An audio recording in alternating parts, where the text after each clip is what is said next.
Brother ஓம் சாந்திங் brother. Om சாந்தி sister. குஷியா இருக்கீங்களா? குஷியா இருக்கேங்க பிரதர். பாபா நினைவில் எப்படி இருக்கீங்க? நானும் டபுள் குஷியில இருக்கேன் சிஸ்டர். இன்னைக்கு யாரு அதிர்ஷ்டசாலி ஆத்மா அப்படிங்கறத சொல்லியிருக்காரு. நீங்களாம் லக்கி ஸ்டார்ஸ் இல்லையா? யாரு அதிர்ஷ்டசாலி ஆத்மான்னு சொல்லியிருக்காரு அப்பா. சூப்பரா இருந்துச்சு இன்னைக்கு வாணியம். எதெல்லாம் பார்த்து நீங்க ஆச்சரியப்படுறீங்க, எதெல்லாம் சிந்தனை செய்ய வேண்டியதா இருக்குது, நீங்க சிந்தனை செஞ்சு ஆச்சரியப்பட வேண்டியதா விஷயங்கள்லாம் இன்னைக்கு நிறைய சொல்லியிருக்காரப்பா. அப்போ இது ஒரு ஆச்சரியப்படக்கூடிய வாணி. இன்னொன்னு, யாரு அந்த லக்கி ஸ்டார்னு பாபா சொல்ல போறாரு. ஆமா, சரி, ஓகே சிஸ்டர், பார்க்கலாம். வாணி டேட் பிரதர் 3/10/2024 காலை முரளி ஓம் சாந்தி பாப்தாதா மதுபன்ல இருந்து சிவபாபா என்ன சொல்றாங்கன்னா, இனிமையான குழந்தைகளே, ராவணனோட சட்டம் அசுர வழி, பொய் பேசுவது ஆகும். அதுக்கப்புறம் தந்தையோட சட்டம் ஸ்ரீமத், உயர்ந்த வழி, உண்மை பேசுவது ஆகும். ஆமா, ராவணனுடைய சட்டம் என்னது? அசுர வழி, அசுரத்தனமான குணம் கொண்டது அப்படிங்கிறது என்னது? பொய் பேசுவது ஆகும் அப்படிங்கிறது. பொய் பேசுறதே பெரிய அசுர குணம்ன்றத சொல்றாரு அப்பா அதுல. அப்பாவுடைய வழி அது ஸ்ரீமத், உயர்ந்த வழி ஆகும், உண்மை பேசுவதாகும். ஏன்னா அப்பாவுக்கு பேரு என்னது? சத்தியம் இல்லையா? சிவம் சுந்தரம் தானே, சத்தியம் சிவம் சுந்தரம் தானே சொல்றோம். அப்ப சத்தியம்னு என்னது? உண்மை பேசுறது, ஸ்ரீமத், உயர்ந்த வழி அப்படிங்கறத சொல்றாரப்பா. ஒன்னு ராவணனுடைய கவர்மெண்ட், இன்னொன்னு ஈஸ்வரிய கவர்மெண்ட், அத சொல்றாரு. செம்மையா இருக்கு. ஃபர்ஸ்ட் எடுத்து ஸ்டார்டிங்ல இப்ப கேள்வி என்ன கேக்குறாருன்னா, எந்த விஷயத்த சிந்தித்து குழந்தைங்க ஆச்சரியப்பட வேண்டும்? சொன்னேன் பாத்தீங்களா, எதை பார்த்து ஆச்சரியப்படணும் நீங்க அப்படின்னு. எந்த விஷயத்தான் நீங்க சிந்திக்க சொல்றாரு. எந்த விஷயம் நீங்க ஆச்சரியப்படணும்னா, இது எப்படிப்பட்ட முடிவற்ற அதிசயமான நாடகமா இருக்கு. வினாடிக்கு வினாடி கடந்து செல்கிற முக லட்சணம், அதாவது தோற்றம், நடிப்பு முதலியவை மீண்டும் நடக்க போகுது. ஒருவரோட முக லட்சணம், முக சாயல் இன்னொருவருக்கு கிடைப்பதே இல்லை என்பது எவ்வளவு அதிசயமானது. எப்படி எல்லைக்கு அப்பாற்பட்ட தந்தை முழு உலகத்துக்குமே சத்கதி கொடுக்கிறாரு, படிக்க வைக்கிறாரு என்பது கூட அதிசயமானது அப்படின்றார். ஆமா, அதுதான் இந்த நாடகம் எல்லையற்றதா இருக்குது. அதுல நடிக்கக்கூடிய நடிகர்களுடைய முக தோற்றம், பாவனை, நடிப்பு எல்லாமே இந்த செகண்ட் நடக்குது அப்படின்னா அடுத்த செகண்ட் வினாடிக்கு வினாடி மாறி போயிருது பாருங்களேன். முக தோற்றமும் பாவனையும். இந்த நேரம் கோவப்பட்டு இருப்பாங்க, அடுத்த நேரம் அமைதியாயிட்டு அன்பா பேசிட்டு பட்டுல ஏதாவது போய் சிக்கிக்கிடுவாங்க. அந்த மாதிரி வெளி நாடகத்தை பாக்குறோம் இல்லையா? அது போல தோற்றம், முக பாவனை எல்லாமே மாறிக்கிட்டே இருக்கு பாருங்க நாடகத்துல. ஆனா இந்த நடிப்பு போன கல்பத்துல இவங்க நடிச்சதுதான் திருப்பி இந்த கல்பத்துல நடிச்சிட்டு இருக்காங்க. அடுத்து வர கல்பத்துல இதே நேரம் இதே செகண்ட் இதே தான் நடிப்பாங்க. அதான் வினாடிக்கு வினாடி மாறுது. இருந்தாலும் 5000 வருஷத்துக்கு ஒரு முறை ரிப்பீட் ஆகிட்டே இருக்குது. இது எவ்வளவு பெரிய அதிசயமான விஷயமா இருக்குது பாருங்களேன் அப்படிங்கறத சொல்றாரு. இதுதான் அதிசயப்பட வேண்டிய விஷயம். அதத்தான் நம்ம ஈஸியா ஒரே பாயிண்ட்ல சொல்லுவோம். என்ன சொல்லுவோம்? கல்பமா நடந்த நாடகம் திரும்பவும் இப்படிதான் நடிக்க போறாங்க. ஆமா, கல்பமா இந்த ஆத்மா இப்படித்தான் பார்ட் பண்ணிக்கிட்டு இருக்குது. கோவப்படுறதுனால அப்படித்தான், அகங்காரத்தை காட்டி நம்மள சண்டையை போட்டுக்கிட்டு இருக்குதுனாலும் அப்படித்தானே. அது போன கல்பத்துல இதே மாதிரிதான் பார்ட் பண்ணிட்டு இருந்துச்சு. அப்போ நான் அமைதியா தான் இருந்தேன்.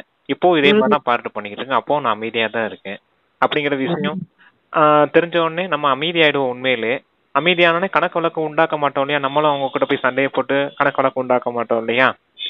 அதத்தான் இந்த நாடகத்துல நடிக்கக்கூடிய நடிகர்களின் முகபாவனை, தோற்றம் கூட எப்படி வினாடிக்கு வினாடி மாறிக்கிட்டே இருக்குது. ஆனாலும் இது ரிப்பீட் ஆகிக்கிட்டு இருக்குது அப்படிங்கறதான் யோசிச்சு பார்த்து அதிசயப்பட வேண்டிய விஷயம் அப்படிங்கிறார். ஆச்சரியப்பட வேண்டிய விஷயம். அதே போல முகத்தோற்றம், சாயல் இருக்கு பாத்தீங்களையா? அது கூட ஒருத்தருக்கு இருக்கிறது மாதிரி இன்னொருத்தருக்கு இருக்காது. சரீரம் தான் கிடைச்சிருக்குது ஆத்மாவுக்கு. ஒருத்தருடைய சரீரத்தின் முகத்தோற்றம், சாயல் போல இன்னொருத்தருக்கு இருக்காது இல்லையா? அப்படிங்கறத சொல்றாரு. அது இந்த நேரத்துலதான் இந்த சரீரம் நமக்கு கிடைச்சிருக்குது. இந்த சரீரம் போன பிறவில அதே சரீரம் நமக்கு கிடைச்சிருக்குமானா கிடைச்சிருக்காது. இதே முகத்தோற்றத்தோட வேற யாராவது இருந்திருப்பாங்கன்னா அவங்களும் இருந்திருக்க மாட்டாங்க. கொஞ்சமாவது அந்த சாயல் வித்தியாசம் இருந்தே இருக்கும். ஆனா ஒரு கல்பம் அடுத்த கல்பத்துல இதே மாதிரி தான் கிடைக்கும். ஆமா, அடுத்த கல்பத்திலயும் இதே நேரம் இதை பார்த்து பண்ணும்போது இதே சரீரம் தான் கிடைக்கும் நமக்கு. அதேதான். அப்ப எவ்வளவு அதிசயப்பட வேண்டிய விஷயமா இருக்குது, ஆச்சரியப்பட வேண்டிய விஷயமா இருக்குது. அத கூட பாருங்க, எல்லையற்ற தந்தை பகவானே நமக்கு இந்த பாடத்தை சொல்லி புரிய வச்சிட்டு இருக்காரு. அப்ப இது எவ்வளவு பெரிய அதிசயமான விஷயமா இருக்குது அப்படிங்கறது ஆச்சரியப்படைய விஷயமா இருக்கு இல்லையா? இறைவனே நம்ம கூட இருந்து இந்த படிப்பு சொல்லி தராரு, பகவான் இருக்காரு, படிப்பிக்கிறாரு.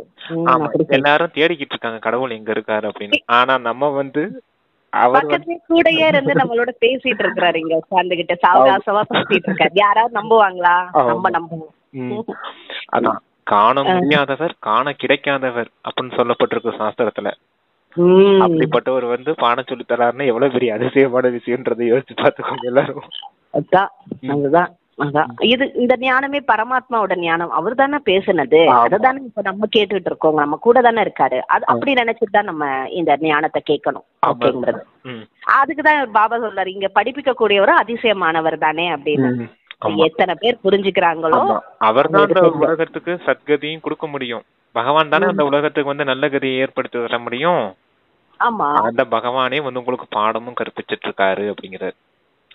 ஓகேங்கிறது. அடுத்து ஓம் சாந்தி சொல்லி ஆன்மீக தந்தை ஆகிய சிவன் அவரே வந்து தனது ஆன்மீக குழந்தையாகிய சாலி கிராமங்களுக்கு புரிய வைத்துக் கொண்டிருக்கிறார். என்ன புரிய வைத்துக் கொண்டிருக்கிறாரு? சிருஷ்டியோட முதல் இடைக்கடை ரகசியத்தை புரிய வைக்கிறாரு. மேலும் இதை புரிய வைப்பவர் ஒரே ஒரு தந்தை. மற்ற ஆத்மாக்கள் அல்லது சாலி கிராமங்கள் அனைவருக்கும் சரீரத்தோட பெயர் இருக்கிறது. மற்றபடி ஒரே ஒரு பரமாத்மாவுக்கு சரீரத்தோட பெயர் கிடையாது. அந்த பரமாத்மாவோட பெயர் சிவன் என்பதாகும். அவர்தான் பதித்த பாவனர், பரமாத்மா என அழைக்கப்படுகிறார். அவர்தான் குழந்தையாகிய உங்களுக்கு இந்த முழு உலகத்தோட முதலிடை கடை ரகசியத்தை புரிய வைக்கிறார். நடிப்பை நடிப்பதற்காக அனைவரும் இங்கே வருகிறார்கள். விஷ்ணுவோட 2 ரூபங்களும் உள்ளது என்பது புரிய வைக்கப்படுகிறது. சங்கரோட நடிப்பு கிடையாது. இவை அனைத்தும் தந்தை வந்து இப்ப புரிய வைக்கிறாரு. தந்தை எப்போது வருவார்? புதிய சிருஷ்டியோட படைப்பு, பழைய உலகம் விநாசம் ஆகக்கூடிய நேரத்துல வருவார். புது உலகத்துல ஒரு ஆதி சனாதன தேவி தேவதா தர்மம் ஸ்தாபனை ஆகுது என்பதை குழந்தைகள் அறிவார்கள். அதனை ஒரே ஒரு பரமபிதா பரமாத்மாவை தவிர வேறு யாருமே செய்ய முடியாது. ஒரே பரமாத்மா தான் பரமாத்மா என்று அழைக்கப்படுகிறார். சொல்லுங்க. இது வரைக்கும் என்னன்னா பரமாத்மா சிவன், அவருக்கு பேர் தான் சிவன். ஆத்மா பரமாத்மா 2 இருக்கு இல்லையா? பரமாத்மாவுக்கு பேர், அந்த ஆத்மாவுக்கு பேர் தான் சிவன் அப்படிங்கறத சொல்றாரு. ஆனா மற்ற எந்த ஆத்மாக்களுக்கும் பேரு கிடையாது. எல்லா ஆத்மாக்களும் சரீரத்துக்கு சம்பந்தப்பட்ட மாதிரி பேர் தான் இருக்குதே தவிர ஆத்மாவுக்குன்னு தனிப்பட்ட பேர் கிடையாது. ஆனா பரமாத்மாவுக்கு மட்டும்தான் சிவன்கிற பேர் இருக்குது. சிவன்னா என்ன பேருனா அப்படின்னா, பேருக்கு அர்த்தம் வந்து நன்மை செய்யக்கூடியவர். அவர் வரக்கூடிய நேரம் கூட எப்படிப்பட்டதா இருக்கு? சங்கம யுக நேரம், புருஷோத்தம சங்கம யுகமா இருக்குது. அப்ப நன்மை செய்யறதுக்கான யுகமா இருக்குது. அவரும் நன்மை செய்யக்கூடியவரா இருக்காரு. அவர் செய்யக்கூடிய காரியம் இருக்குது பாத்தீங்க இல்லையா? ஞானம் கொடுக்கிறாரு நமக்கு. அதான் சாலிகிராமமான குழந்தைகளுக்கு இந்த சிருஷ்டியின் முதல் இடைக்கடை ஞானம் கொடுக்கிறாரு பாத்தீங்க இல்லையா? அந்த ஞானம் கூட நன்மை செய்யக்கூடியதாவே இருக்குது பாருங்களேன். அதனால அவரும் நன்மை செய்யக்கூடியவரா இருக்காரு. அவர் செய்யக்கூடிய காரியமும் நன்மை செய்யக்கூடியதா இருக்குது. அவர் வரக்கூடிய நேரம் கூட நன்மை செய்யக்கூடிய நேரமா இருக்குது. அதனாலதான் அந்த ஆத்மாவுக்கு பேரு சிவன். சிவன்னா நன்மை செய்யக்கூடியவர் அப்படிங்கறத புரிஞ்சுக்கணும் நல்ல விதத்துல. அப்ப ஆத்மாக்கள் தான் சாலி கிராமமா வச்சு பூஜை செய்துட்டு இருக்காங்க. லிங்க ரூபத்துல சிவனை வச்சிருக்காங்க, லிங்கத்தை வச்சிருக்காங்க. லிங்கத்தை சுத்தி குட்டி குட்டி சின்ன லிங்கமா வச்சிருப்பாங்க சாலி கிராமன்ற பேர்ல. அந்த மாதிரி அந்த சாலி கிராமம் தான் ஆத்மாக்கள் அப்படிங்கறத சொல்றாரு அப்பா. லிங்கம் இருக்குது, லிங்கத்து பக்கத்துல சாலி கிராமம் இருக்குதுன்னா இங்க சிவன் கோயில்ல பாத்திருக்கேன் இருக்குங்க. பெரிய லிங்கம் இருக்கு, ஓரளவுக்கு நார்மல் லிங்கம். அதை சுத்தி குட்டி குட்டி குட்டி லிங்கம் வச்சிருக்காங்க. அதெல்லாம் நம்மளுடைய அடையாளம் தான். அதாவது 1008.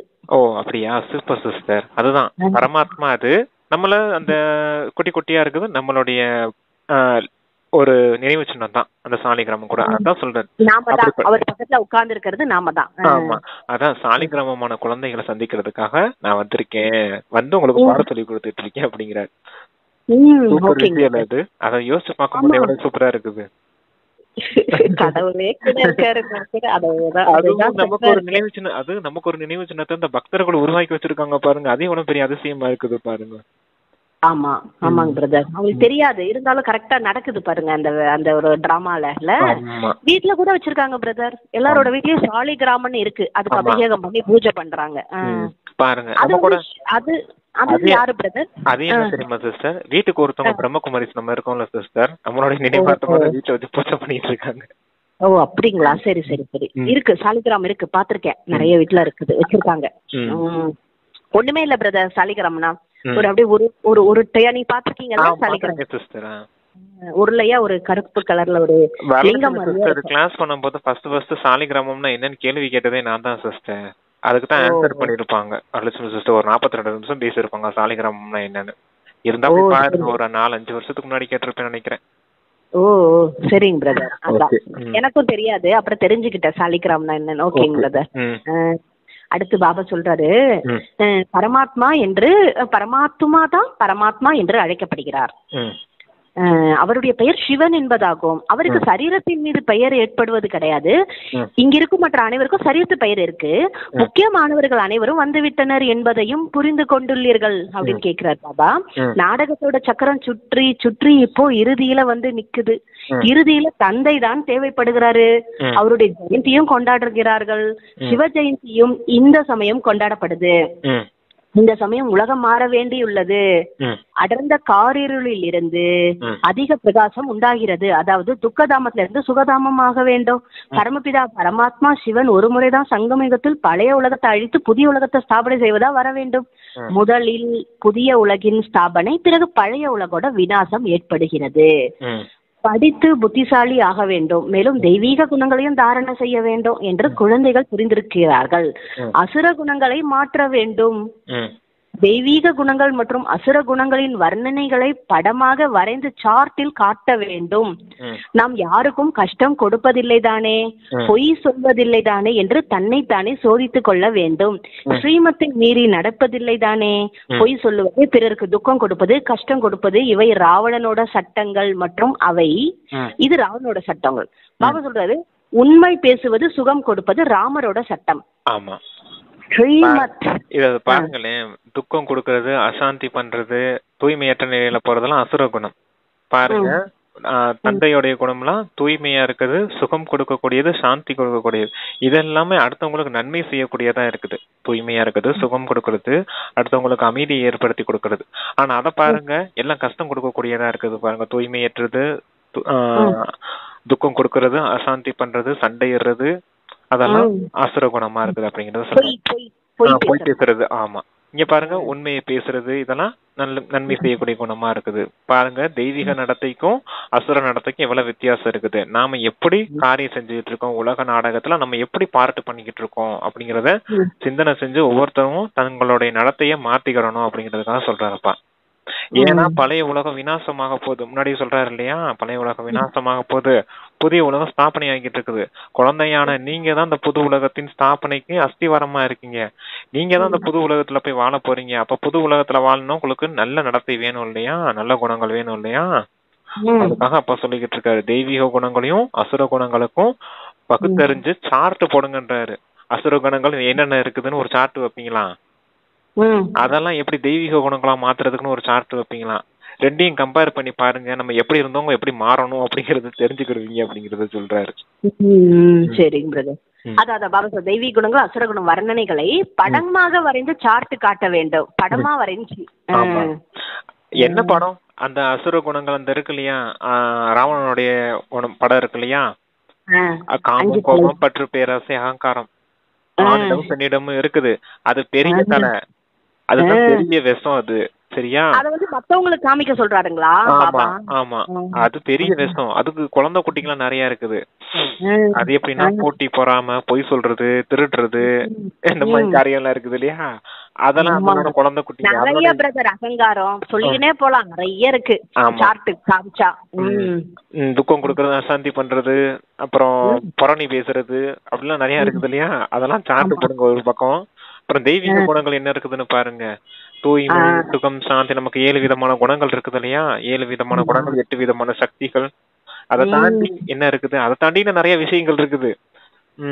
எல்லாம் அவ்வியத்தவாணியில சொல்லுவாரு. இதெல்லாம் பார்த்து உங்களுக்குள்ள சார்ட் போடுங்க. ஃபர்ஸ்ட் உங்களுக்குள்ள சார்ட் போட்டு நல்ல அனுபவம் பண்ணிக்கிட்டு அப்புறமேல் அடுத்தவங்களுக்கு சொல்லி புரிய வைங்க அப்படிங்கிறாரு. புரிய வைக்கணும். எஜுகேஷன்லாம் வச்சா காட்ட சொல்லுவாரு. இதெல்லாம் அப்பதானே அவங்க தனக்கு தானே வந்து புரிஞ்சுப்பாங்க. ஓ, நமக்குள்ள இதெல்லாம் இருக்கு தானே, நமக்கே தெரியல, இதெல்லாம் ஏதோ வருது போகுதுன்னு நினைச்சுக்கிறோம். நம்மளே அப்படித்தானே பிரதர் நினைச்சிட்டு இருக்கோம். இதெல்லாம் ஒண்ணும் இல்ல, நமக்குள்ள ஏதோ வருது, அப்புறம் அப்படியே போயிடுது. ஆனா இது தப்புன்றது இப்பதானே உணர்றோம். ஆமா, கோவப்படக்கூடாது, தப்பு அது. கோவப்படுறது நல்லதுன்னுவாங்க. அதாவது உள்ள வச்சுக்க கூடாது, எல்லாத்தையும் கொட்டி தீர்த்திடணும். அதுக்கப்புறம் லேசாயிடுவோம். அப்புறம் எப்படி லேசாகிறது? அப்புறம் அதே நினைச்சிட்டு இருப்போம், தேவையில்லாம கோவப்பட்டணும், சண்டையை போட்டணும் அப்படின்ற மாதிரி இல்ல யோசிச்சுட்டு இருப்போம். கோவம் உள்ள இடத்துலதான் குணம் வேற இருக்குமா, பழமொழி வேற இருக்கு. அதான் அசுர வழி எப்படிப்பட்டதா இருக்குது பாருங்க, மனித வழி எல்லாம் தலைகீழா தெரியுது. ரெண்டுக்கு இரவு பகலுக்கான வித்தியாசம் இருக்கு அப்பா சொல்றதுக்கும் மனிதர்கள் சொல்றதுக்கும். எப்படி நல்லவன் மாதிரியே நடிக்கிறான்ல பிரதர். ரொம்ப இவன மாதிரி நல்லவன் இந்த உலகத்துல கிடையாது. கோவத்துல குணம் இருக்குமா, குணமா இருக்கும். அது எவ்வளவு ஒரு பச்சாதாபம். என்ன குணம் இருக்கு தெரியுமா சிஸ்டர்? கோவம் எப்படி வருது தெரியுமா? ஏன் குணம் இருக்குதுன்னு சொல்றாங்களா? பற்று இருக்குது, அதனாலதான் கோவம் வருது. ராவணனுடைய ரூபம்னு அப்பா சொல்றாரு இல்லையா? கோபப்பட முடியுமா? வெளியில போறவங்க தேகத்தின் மீது, வீட்டுல இருக்கிறவங்க கிட்டதான் கோபப்படுறாங்க. அதான் தேகத்தின் மீது பற்று. தன்னை யாராவது குறை சொல்லிட்டா உடனே கோபம் வருது. என்னது முதல்ல தேகத்து சிஸ்டர். நம்மள யாராவது குறை சொல்லிட்டா, அந்த தேகத்தை யாராவது குறை சொல்லிட்டா உடனே கோபம் வருது. நீ இப்படி செய்யறதுனால அப்படின்னு சொல்றது தேகத்தை தான் சொல்றாங்க. ஆத்மா பார்த்து யாருன்னு சொல்றதுல உடனே கோபம் வருது. இல்லன்னா நம்ம வீட்டுக்காரமாவையோ இல்ல குழந்தைங்களையே யாராவது குறை சொல்லும் போது என்னுடையவங்களை நீ எப்படி குறை சொல்லலாம்னு அந்த தேக உறவுகளை பார்த்து கோபம் வருது. அந்த தேக உறவுகள் மீது ஒரு பற்று. புரிஞ்சுதா உங்களுக்கு? அப்புறம் வீடு ஏன் இவ்வளவு அசிங்கமா இருக்குது, அது இது அப்படி இருக்குது, இது என்ன அங்க போட்டு இங்க போட்டிருக்குன்னு இந்த வீட்டு விஷயங்கள், அந்த சுத்தி இருக்க அந்த பொருட்களை பத்தி யாராவது குறை சொன்னாங்கன்னா நீ எப்படி என் வீடை பார்த்து குறை சொல்லலாம், என்னதான் பார்த்து குறை சொல்லலாம், நீ அப்படி நடந்துக்கிற இப்படி நடந்துக்கிறன்னு சொல்றது அதுவும் பற்று தானே. பொருட்கள் மீதும் பற்று இருக்க கூடாதுன்னு சொல்றாரு. அதான் பற்று எங்க இருக்குமோ அங்க கோவம் கண்டிப்பா இருக்கும். அதான் சொல்றாங்க பற்று பாசம்னு சொல்றாங்க இல்லையா? அவங்க அதைத்தான் குணம்னு நினைச்சுக்கிட்டு இருக்காங்க, பற்று தான் குணம்னு நினைச்சுக்கிட்டு இருக்காங்க. அதனாலதான் கோவத்தை இருக்கிறதுல குணம் இருக்குது அப்படின்னு சொல்றாங்க. ஆனா அது என்ன குணம் தெரியுமா? அது கோவம் இருக்கிறதுல என்ன குணம் இருக்கும்? அசுர குணம் தான் இருக்கும். நீங்க இப்ப சொல்லுங்க, யாராவது சொன்னாங்கன்னா இப்ப சொல்லிடுங்க, என்ன கோவம் இருக்கிறது தான் குணம் இருக்கும்னா என்ன குணம் இருக்கும்? அசுர குணம் இருக்குமான்னு கேளுங்க. அவ்வளவுதான். இன்னும் அதுக்கு வேற கோவம் வரும். நல்லா என்ன பார்த்து அசுரன் சொல்றியா? அசுரன். ஆமா, கோவப்படுறவங்க கோவப்படுறவங்க என்னன்னு சொல்றதுன்னு கேளுங்க. அப்படிதான் காமிச்சிருக்காங்க. கோவம் வந்தா அவங்க அசுரர்கள். தெய்வீக குணம். அப்போ சாமி கும்பிட போறீங்களே, அங்க போறது அங்க அதுக்கு தானே போறீங்க அப்படி கேட்கலாம். அங்க எந்த சாமியாவது கோவிச்சுக்கிட்டு அப்படி இருக்கிறது மாதிரி இருக்குதா? அவங்களும் அப்படி சொல்லுவாங்க, காளி இருக்குதுல்ல அப்படின்பாங்க. அப்படி சொல்லுவாங்க இல்லையா? காளி எங்கேயுமே அவ்வளவா பார்க்க முடியாதுங்க பிரதர். எங்கேயோ ஒரு இடத்துல தான் இருக்கும். அப்பயும் சொல்லலாம் சிஸ்டர். அது எதுக்காக கோவப்படுறாங்கன்னா, தேவையில்லாத அந்த தூய்மையற்ற விஷயங்கள் இருந்துச்சு பாத்தீங்களா, அதை அழிக்கிறதுக்காக அவங்களுக்கு அவங்களே அத இது பண்ணிக்கிறாங்க, வதம் பண்ணிக்கிறாங்க சொல்லணும் அவங்களுக்கு. கரெக்ட். அவங்க கிராஸ் கொஸ்டின் நிறைய கேட்பாங்க பிரதர். அவங்கள பயங்கரமா, நம்மளை விட பயங்கரமா இருக்கும் மாயை ராவணனோட ஞானம். அதுக்கு பேஸ் பண்ணா நம்ம தயாரா இருக்கணும். அப்ப சேவை செய்யணும்னா எவ்வளவு அனுபவம் வேணும்? ஆமா, அனுபவம் இருந்தா தானே சேவை செய்ய முடியும் ஒழுங்கா. இல்லாட்டினா நம்ம என்ன போய் மாட்டிக்கிடுவோம் இல்லையா? இப்ப நம்மளுக்கு கிராஸ் கொஸ்டின் கேட்டாங்கன்னா அப்புறம் டிஸ்டர்வியூஸ் ஆனவன் ஏன் போயிடும் இல்லையா? அதுக்கு சொல்றாரு. ஆக்சுவலா இன்னும் ஒண்ணு கேக்குறேன் பிரதர். நேத்தி ஒரு ஏதோ பாபாவோட ஞானம் ஏதோ போயிட்டு இருந்தது. அதுல எங்க பிரதர் என்ன கேக்குறாருன்னா, நீங்க இப்படி எல்லாம் சொல்றீங்களே, இப்போ இப்ப இந்த வீட்டுல வராங்க ஒருத்தவங்க, கிச்சனுக்குள்ள போறாங்க, போய் அவங்க என்ன வேணுமோ சாப்பிடுறாங்க, நீ ஒத்துப்பியா சாப்பிடறதுக்கு? என்ன வேணாலும் சாப்பிடுன்னு சொல்லுவியா? நான் சொல்லுவேன், நீ எடுத்துக்கிட்டோம், என்ன இருக்கோ அதை தானே செய்ய போறாங்க, என்ன வேணுமோ சாப்பிட்டோம், என்ன இருக்கோ. முதல்ல அவங்க கிச்சனுக்கு போக மாட்டாங்க, பார்க்கவும் மாட்டாங்க, பார்த்தாலும் பிரச்சனை இல்லை, என்ன வேணாலும் பண்ணலாம், மனசு வராது எல்லாருக்கும் அப்படின்றாரு. அப்படியா? ஏன் பண்ணட்டும், இப்ப என்ன போகுது? அடுத்தவங்க தூய்மையற்றவங்களா இருக்கட்டும், நான் தூய்மையா இருக்குன்னு தான் எனக்கு கட்டளை கொடுத்துருக்காருன்னு சொல்லணும். நீங்க எனக்கு சிவன் நீ தூய்மையாயிரு, நீ பாதுகாப்பாயிரு, அடுத்தவங்களுக்கு சேவை செய்ய எங்களுக்கு கட்டளை கொடுத்துருக்கா, நாங்க அதுபடி நடந்துக்கோம். அடுத்தவங்களை போய் கண்ட்ரோல் பண்ணி நீ போகாத வைக்காதன்னு சொல்றதுக்குள்ள எங்களுக்கு அதிகாரம் கிடையாதுங்கன்னு சொல்லிடுங்க. சில பேர் கிச்சனுக்குள்ள போறத விரும்ப மாட்டாங்க, வெளியாலாம். அது உன்னால முடியுமான்னு கேட்பாங்க. அந்த மாதிரி சூழ்நிலை வந்ததுன்னா அதுக்கு ஏத்த மாதிரி பாபா கிட்ட சங்கல்பம் வச்சுட்டு என்ன பண்ணமோ பண்ணிக்க வேண்டியது. நீங்க ஆத்மா, உங்களுக்கு சம்பந்தப்பட்ட தேகம், உங்களுடைய பொறுப்பு இருக்கு பாத்தீங்களா? அந்த தேகத்துக்குள்ளதான் உங்களுடைய கட்டளையும் கண்ட்ரோல் எல்லாமே உங்களுக்குள்ளதான் இருக்குதே தவிர அடுத்தவங்க கிட்ட கிடையாது. அடுத்தவங்களை நீங்க போய் கண்ட்ரோல் பண்ண முடியாது. இதை செய்யாதீங்க செய்யாதீங்கன்னு அவங்களை அதிகாரம் பண்ணிட்டு இருக்க முடியாது. நம்ம உங்களுடைய கண்ட்ரோல் அதிகாரம். அவர் வந்து இந்த ஞானிய பத்தி சொல்றாருங்க பிரதர். ஞானினா முற்றும் திறந்தவங்க. அவங்க வந்து எதையும் இது பண்ண அவங்க போயிடுறாங்களே, வீட்டுக்குள்ள இருந்தா பண்றாங்க ஒன்னொன்னும் பாக்குறதுக்கு. நம்ம வீட்டுக்குள்ள இருந்தே பார்த்து உனக்கு அந்த பொறுமை இருக்குமான்னு கேக்குறாரு. அந்த சூழ்நிலை வரும்போது வந்துரும் அப்படின்னு. அப்படி சொல்லக்கூடாது. பொறுமையை கொண்டுட்டு வந்தே தீருவேன். வரலையா, வரலைனாலும் கண்டிப்பா நான் கொண்டுட்டு வந்தே தீருவேன் அப்படின்றத சொல்லுங்க. அந்த நேரம் நான் தப்பு பண்ணலாம், சரியா, எனக்கு கோவம் பொறுமை இல்லாம இருக்கலாம். ஆனா நான் கண்டுபிடிச்சிட்டேன்னு வச்சுக்க, எனக்கு இந்த அசுர குணம் இருக்குது, நான் அதை மாத்திக்கணும்னு நினைச்சேன்னா கண்டிப்பா நான் மாத்தியே தீருவேன் அப்படின்னு சொல்லிடணும். இல்லைங்க பிரதர், இப்ப அவங்கவுங்க குழந்தைங்களை பாக்குற மாதிரி நீ மத்த குழந்தைய பாப்பியா? இவனுக்கு தானே நிறைய சாப்பாடு கொடுப்ப பண்ணுவேன், அது மாதிரி எல்லா குழந்தையும் கொடுக்க முடியுமா? நான் அது சொன்னேன், அது எல்லாருக்கும் ஒரு ஒரு பொறுப்பு இருக்கு, அவங்க பொறுப்பு அவங்க பாப்பாங்க அப்படின்னு. அதுக்கு அவங்க அது மாதிரி இருக்கவங்களதான் தெய்வீக குணங்கள் நிறைஞ்சவங்க சொல்ல முடியும். ஆமா, அது பொதுநலமான அன்பு, எல்லாரையும் பொதுவா பாக்குறது. ஏன்னா அதனாலதான் அப்பா சொல்றாரு, எல்லாரையும் ஆத்மாவா பாருங்க. ஆத்மாவா பாத்தீங்கன்னா பொதுநலம் வரும். அவங்க பாருங்க தேகத்தையே பாத்துட்டு இருக்காங்க, உங்க குழந்தை அடுத்தவங்க குழந்தை அப்படின்றது அந்த பிரிச்சு பாக்குறது எதை வச்சு பாக்குறாங்க? தேகத்தை வச்சுதானே பாக்குறாங்க. சாப்பாடு கொடுக்க முடியுமா? இருக்கிறத பகிர்ந்து கொடுப்ப அப்படின்னு. இதுக்காக செய்ய முடியுமோ முடியாதோ, இருக்கிறத கொடுக்கலாம்ல கையில. அதுதான் அவங்க பார்த்து சொல்றது, தேகத்தை பார்த்து சொல்றாங்க. ஆனா அப்பா நம்மள அந்த மாதிரி முடியுமான்னு கேள்வி கேக்குறாங்க பாருங்க பிரதர். அதனால அப்படி மாற முடியுமா, இருக்க முடியுமா? அது உன்னால முடியாது, அவங்களாலதான் முடியும் அப்படின்றாரு. அதனாலதான் நான் சொல்றேன், இந்த ஞானத்தை அவருக்கும் கொடுத்தது மாதிரி இருக்கும். நீங்க தேகத்தை பார்த்து சொல்றீங்க அவங்க உங்க குழந்தை உங்க குழந்தைன்னு. ஆனா என் கண்ணுக்கு 2 பேருமே ஆத்மாவா தான் தெரியுறாங்க. இவனும் ஆத்மாவா தான் தெரியுறான், அந்த குழந்தை எனக்கு ஆத்மாவா தான் தெரியுது. இவனும் ஒரு உயிர் தான், அவங்களும் ஒரு உயிர் தான், சரியா? எனக்கு பொறுப்பு இவனை கொடுத்துருக்காருன்னா இவனுக்கு நான் சாப்பாடு செய்யறேன், கொடுக்குறேன். அதே போல அவங்க வீட்டுல அவங்க கொடுப்பாங்க. இல்லாட்டினா அந்த பிள்ளை கேக்குதோ கேட்கலையோ பாத்துட்டு இருந்துச்சுன்னா கண்டிப்பா கொடுப்பேன் அப்படிங்கறத சொல்லிருங்க. அவ்வளவுதான், அப்படித்தான் தோணும் மனசுல. இந்த மாதிரி வரும்போது கொடுப்போம், கொடுக்காம இருக்க மாட்டோம். அதுதான், அது அந்த பக்குவம் எல்லாம் வருமானு கேக்குறாரு எல்லாருக்கும். அதுக்கு தானே பாபா சொல்றாரு. சிந்தனை செய்யுங்க சிஸ்டர், ஞானத்தை சிந்தனை செய்யுங்க. இப்பெல்லாம் கிராஸ் கொஸ்டின் கேக்குறாங்களே, நம்ம எப்படி இதை கரெக்டா மேனேஜ் பண்ணி எப்படி அவங்களுக்கு நம்ம செய்வோம். இறக்கமானோம், அது நம்ம செய்வோம். கண்டிப்பா பாபா டச் பண்ணி செய்ய வைப்பாருன்னு எனக்கு தெரியும். இருந்தாலும் அது நிறைய எதிர்பார்க்கறாங்களேன்னு நினைச்சேன். இல்ல அப்பா அவங்களோட எதிர்பார்ப்பை பூர்த்தி செய்யறதுக்கு தான் நம்மள வச்சிருக்காரு. அவங்க எதிர்பார்ப்பெல்லாம் பூர்த்தி செஞ்சிருங்க, அவ்வளவுதான். அப்படின்னா நமக்கு பூஜை செய்வாங்க. கரெக்ட். பக்தர்கள் வேலை என்னது? வேண்டுதல் வச்சு எதிர்பார்த்துக்கிட்டே இருக்கிறதுதான். ஆமாங்க பிரதர். அதே அவங்கள மாதிரியே நினைச்சுக்கிறாங்க. நம்மளும் அவங்க வந்து அப்படி இருக்க மாதிரி நம்மளும் இருந்துருவோமா அப்படின்னு நினைக்கிறாங்க. நம்ம அப்படி கிடையாதுன்னு பாபா அதுக்கு தானே தனியா நம்ம கிளாஸ் எடுக்கிறாரு இங்க. ஆமா, தேவதைகள் வள்ளல் போலவங்க, சரியா? வள்ளல போல அடுத்தவங்களுக்கு கொடுக்கவங்க. அடுத்தவங்க எதிர்பார்ப்போட வருவாங்கன்னா எதிர்பார்ப்பு பூர்த்தி செய்து வள்ளல் போல அடுத்தவங்களுக்கு கொடுக்கக்கூடியவங்க தான் தேவதைங்கன்னு சொல்லிடுங்க. கொடுத்துட்டேதான் இருக்கிறாங்க கோயில்ல உட்காந்துக்கிட்டு. Okay brother. அடுத்து முதலில் புதிய உலகத்தோட ஸ்தாபனை, பழைய உலகத்தோட விநாசம். படிச்சு புத்திசாலி ஆகணும், மேலும் தெய்வீக குணங்களை தாரணை செய்யணும். குழந்தைக்கு தெரியும் அசுர குணங்களை மாற்றணும், தெய்வீக குணங்கள் மற்றும் அசுர குணங்களோட வர்ணங்களை படமா காட்டணும்ட்டாரு.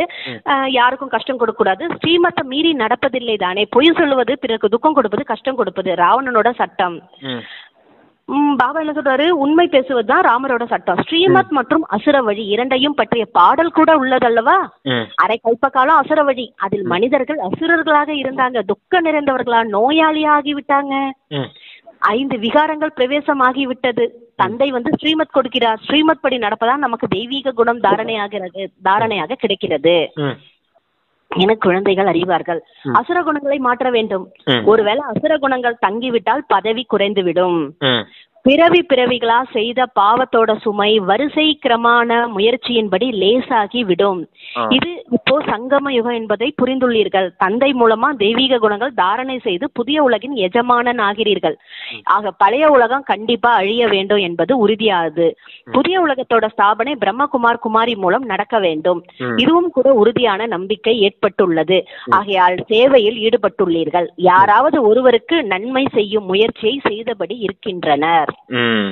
பாருங்க என்ன சொல்றாருன்னா, அசுர குணங்கள் இருந்துச்சுன்னா என்ன ஆகும்? பதவி குறைஞ்சு போயிடும், தண்டனை கிடைக்கும் அப்படிங்கறத சொல்றாரு. அப்ப தெய்வீக குணங்கள் வந்துருச்சுன்னா நீங்க அடுத்தவங்களுக்கு சேவை செய்ய ஆரம்பிச்சிருவீங்க, நன்மை செய்ய ஆரம்பிச்சிருவீங்க. பிராமணர்களான பிரம்மகுமார் குமாரிகள் மூலமா தான் இந்த புது உலகத்தின் ஸ்தாபனை ஏற்படுதுன்றத சொல்லியிருக்காரு பாருங்க. அப்ப தெய்வீக குணங்கள் தான் ரொம்ப முக்கியமான விஷயங்களா இருக்குது அப்படிங்கிறாரு. அசுர குணங்கள் இருக்கக்கூடாது, இருந்தா தண்டனை அடைவீங்க, பதவி குறைஞ்சு போயிடும். அப்ப நல்ல விதத்துல அந்த சார்ட் வச்சு செக் பண்ணணும் அப்படிங்கிறாரு. எந்த தவறு செய்யறோம், எதை தவறா நான் மாத்திக்கணும், அதான் அப்பா சொல்லுவாரு, செக் பண்ணுங்க, சேஞ்ச் பண்ணுங்க அப்படின்னு. எதை செக் பண்ண சொல்றாரு? அசுர குணங்கள் இருக்குதான்னு பார்த்து செக் பண்ணுங்க. அந்த அசுர குணங்களை எப்படி தெய்வீக குணங்களா மாத்துறது, அதான் சேஞ்ச் பண்ணுங்க அப்படிங்கிறாரு. சேஞ்ச் பண்ணிக்கோங்க அப்படிங்கிறாரு. சேஞ்ச் பண்றதுக்கான லைஃப் தானே இது பிராமணர்களின் லைஃப். சேஞ்ச் பண்ணிக்கணும்னா பிரதர், இப்ப நமக்கு ஒரு அசுரகுணம் வருது, ஒரு கோவமே ஒரு அசுரகுணம் தான். அப்போ அது எப்படி உடனே சேஞ்ச் பண்ணிக்கிறது? அதுதான் சொல்றேன் இல்லையா, அதான் கோவம் வருதுன்னா என்ன காரணம், எந்த ரீசன்னால கோவம் வருது அப்படிங்கறத அதனுடைய ரூட் காஸ்ன்னு சொல்லுவாங்க இல்லையா, வேர் எங்க ஆரம்பிக்குது அப்படிங்கறத பார்த்து அதை முதல்ல கட் பண்ணி தனியா எடுத்துடணும், வேரோட எடுத்துடணும். ஓகே, சரி. அதோட குழந்தை குட்டி எல்லாம் அடுத்து வருமே பிரதர், அதையும் நம்ம செக் பண்ணிக்கிட்டே இருக்கணும், சேஞ்ச் பண்ணிக்கிட்டே இருக்கணும். ஆமா, அது வெளிப்படும் போதுதான் தெரியும் நமக்கு, ஓ நமக்குள்ள கோபம் இருக்குதா, அதுக்கேத்த மாதிரி நான் அமைதி குணத்தை தாரணை செய்யணும். 5க்கும் 5 குணம் இருக்குதுல்ல சிஸ்டர். இப்ப காம விகாரம் வருதா, நான் தூய்மையான ஆத்மா அப்படிங்கிற ஸ்திதியில இருக்கணும். நான் பூஜைக்குரிய ஆத்மா, என்னுடைய அங்கமும் பூஜைக்குரியா தான் இருக்குது. நான் எப்படி இந்த காம விகாரத்துல வந்தேன்னா என் அங்கமும் தூய்மையற்றதாவெல்லாம் மாறும். அப்புறம் எப்படி என்னை பூஜைக்குரிய ஆத்மான்னு சொல்ல முடியும்? எனக்கு எப்படி பக்தர்கள் பூஜை செய்வாங்க? அப்படி இந்த மாதிரி எண்ணங்கள், தூய்மையான எண்ணங்கள் எழுப்பும் போது காம விகாரத்தை வெல்ல முடியும். நான் அமைதியான ஆத்மா, கோப விகாரம் வருதா, கோபம் வருதா, நான் அமைதியான ஆத்மா, நான் பரமாத்மாவுடைய குழந்தை, என்னுடைய குணமே அமைதி தான், இயல்பான குணமே அமைதி தான் அப்படிங்கிற அந்த புருஷார்த்தம் பண்ணலாம் இல்லையா? அதை விட இந்த பாயிண்ட் எவ்வளவு சூப்பரா இருக்கு, இந்த டிராமாவுடைய பாயிண்ட். இந்த ஆத்மாவுடைய பார்ட்டே அப்படித்தான் இருக்குது, அதனுடைய சுபாவமே அப்படித்தான் இருக்குது. அந்த தன்மையே கோவப்படுறதுதான் தன்மையாவே இருக்குது, நல்ல மாயாவுக்கு வசமா இருக்குது. அந்த ஆத்மாவுக்கும் நான் ஆசீர்வாதத்தை கொடுத்து நல்ல சாந்தி அடையட்டும்னு ஆசீர்வாதத்தை கொடுத்து மாயாவும் விரட்டி விடுறேன், அந்த ஆத்மாவுக்கும் ஆசீர்வாதத்தை கொடுத்தேன். 2 விஷயம் இருக்குது இல்லையா? சக்தியும் கொடுக்கலாம், சௌபாவனை வைக்கலாம், சுபபாவனை வைக்கலாம், நன்மை ஏற்படணும், ஆசீர்வாதம் கொடுக்கலாம், எவ்வளவு விஷயம் இருக்குது.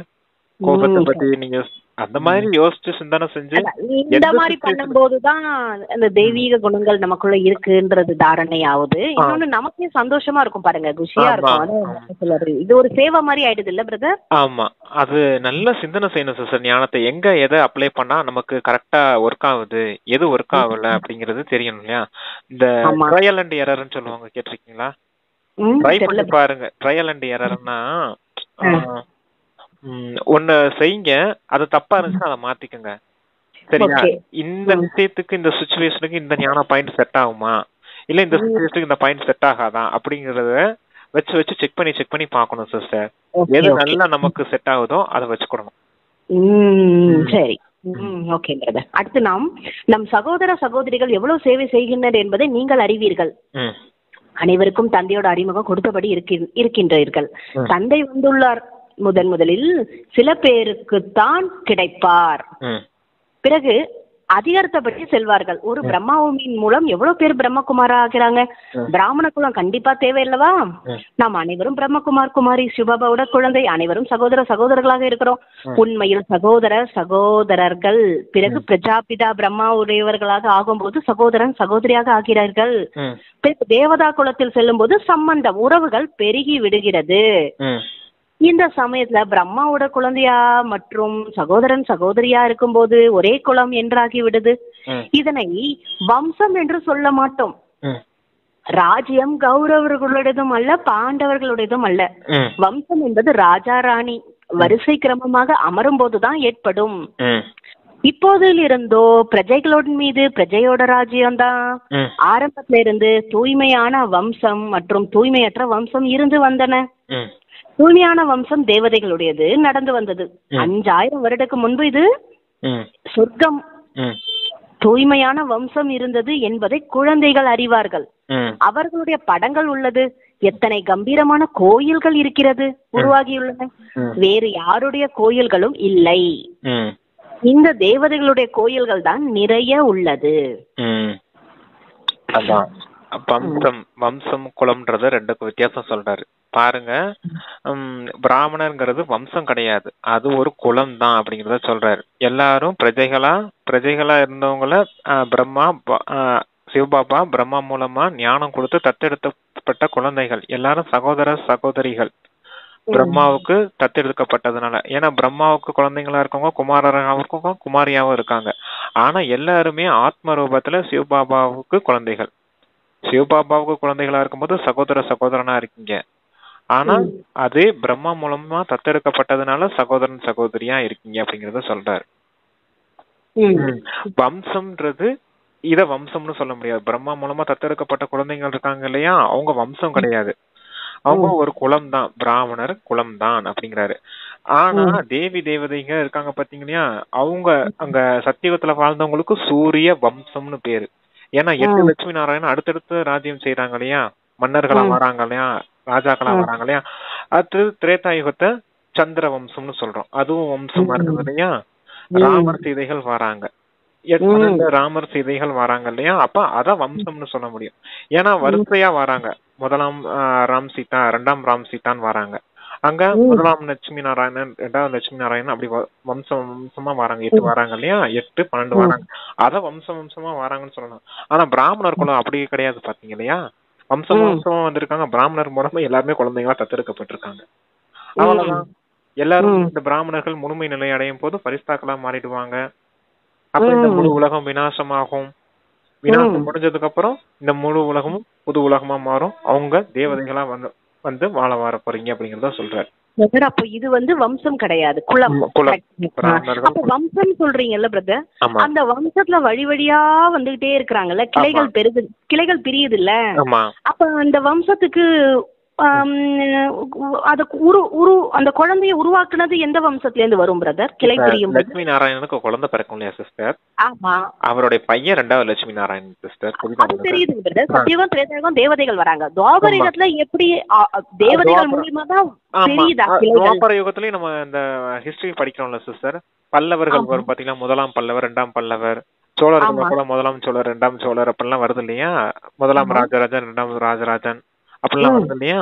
அங்கேயும் வம்சம் தான் வருது, எங்க துவாபர யுகத்துல. ஆனா அப்பா சொல்றது என்னன்னா, கலியுக இறுதியில இப்ப பூரா மக்கள் ஆட்சி முறையில வந்துருச்சு, எல்லாம் ஃப்ரீடம் வந்ததுக்கு அப்புறம், பிரிட்டிஷ் ஃப்ரீடம் வந்ததுக்கு அப்புறம். அதுக்கு முன்னாடி வரைக்கும் கூட முடிசூட மன்னர்கள் ஆட்சி இருந்துச்சு. துவாபர யுகத்துல வந்து பிரம்ம பாபா தானே இருப்பாரு, அவர் பேர் என்ன பிரதர்? கோயில் கட்டுவாரு, விக்ரமாதித்யன். அவரோட ஆட்சி தானே இருந்தது. ஆமா. அப்ப அதுல இருந்து வந்து பிரியுமா பிரதர்? முஸ்லிம்கள், கிறிஸ்டியன்கள், அவருக்கு ஜென்மம் கொடுக்கறது யாரு?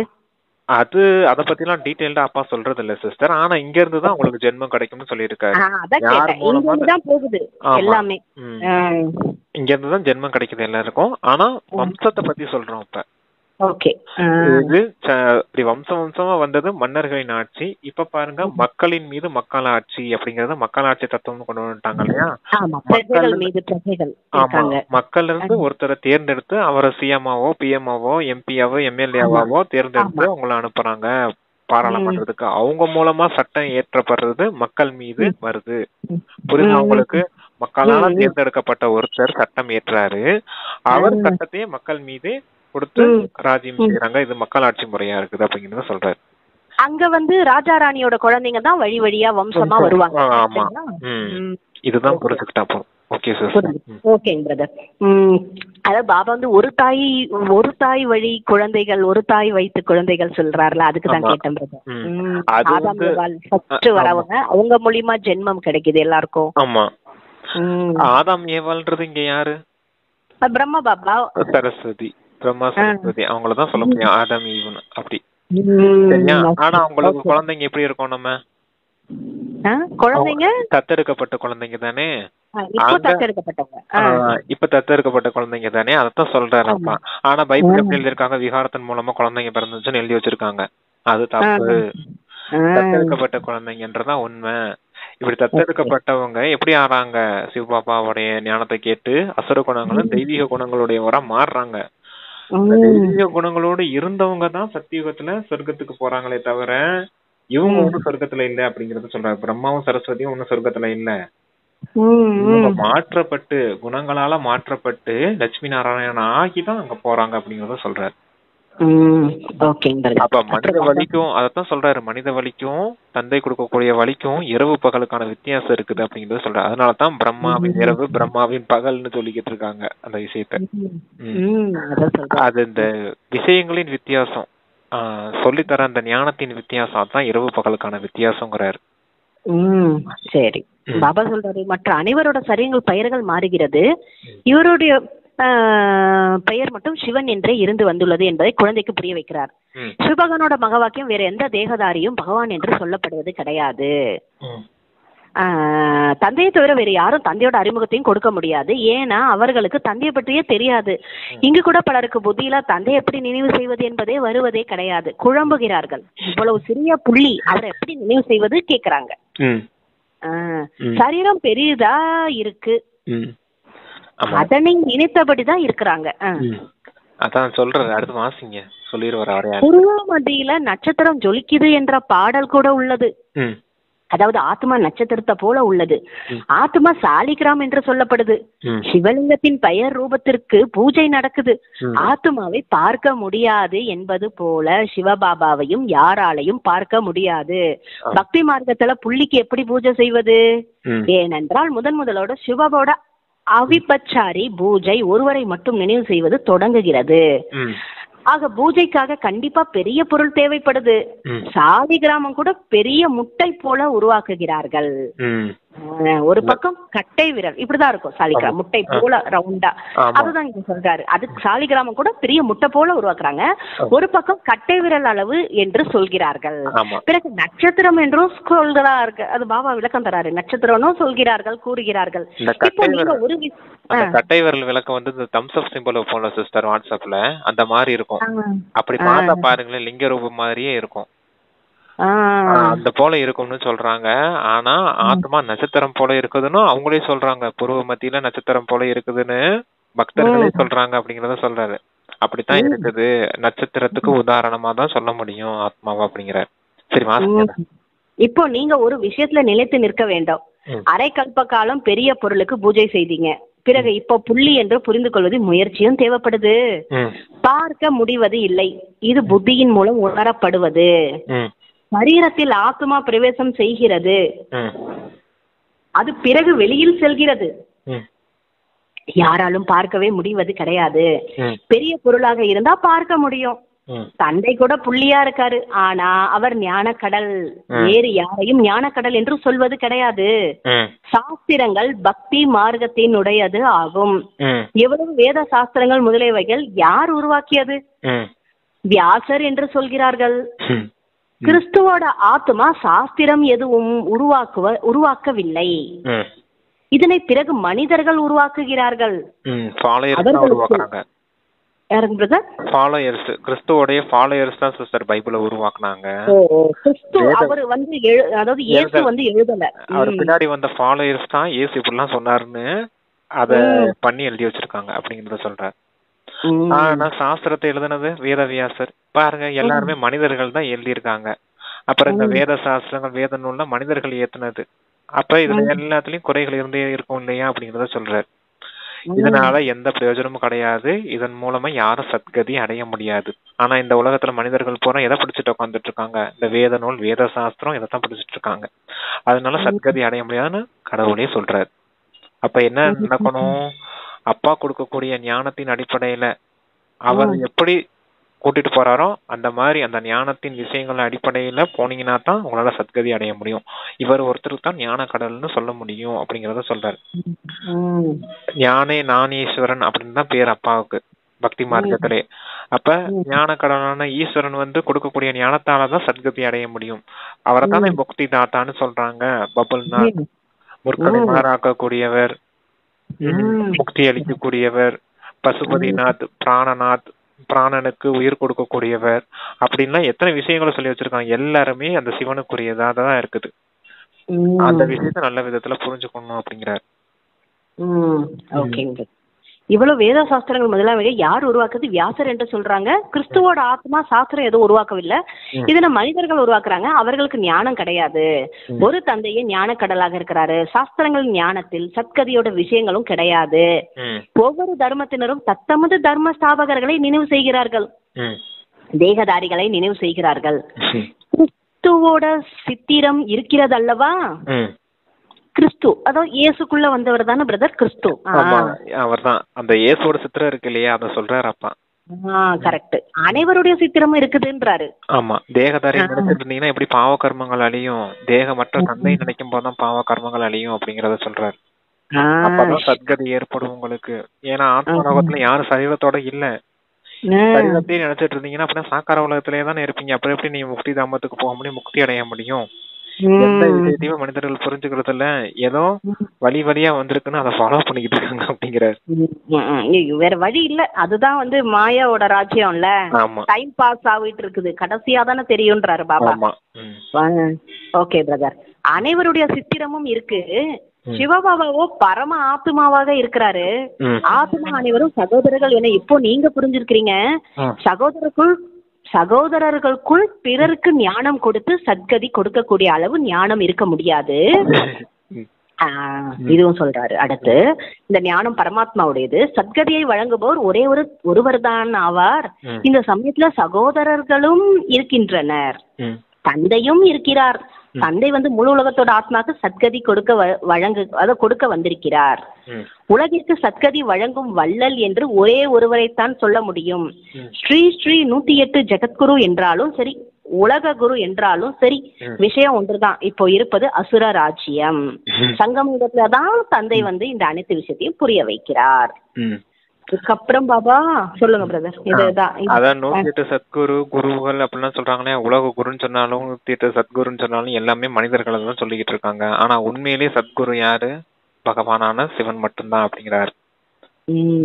சரி, ஓகே. அடுத்து, இப்போது புதிய உலகத்தோட ஸ்தாபனை நடந்து கொண்டே இருக்கிறது மற்றும் பழைய உலகத்தோட விநாசமும் ஏற்படுது என்பதை நீங்கள் இப்போது அறிவீர்கள். பத்தித்த பாவனர் ஒரே நிராகார தந்தை என்பதை புரிய வைக்கிறார். எந்த தேகதாரியும் பத்தித்த பாவனர் ஆக முடியாது. பத்தித்த பாவனர் பரமாத்மா தான் ஆவார்.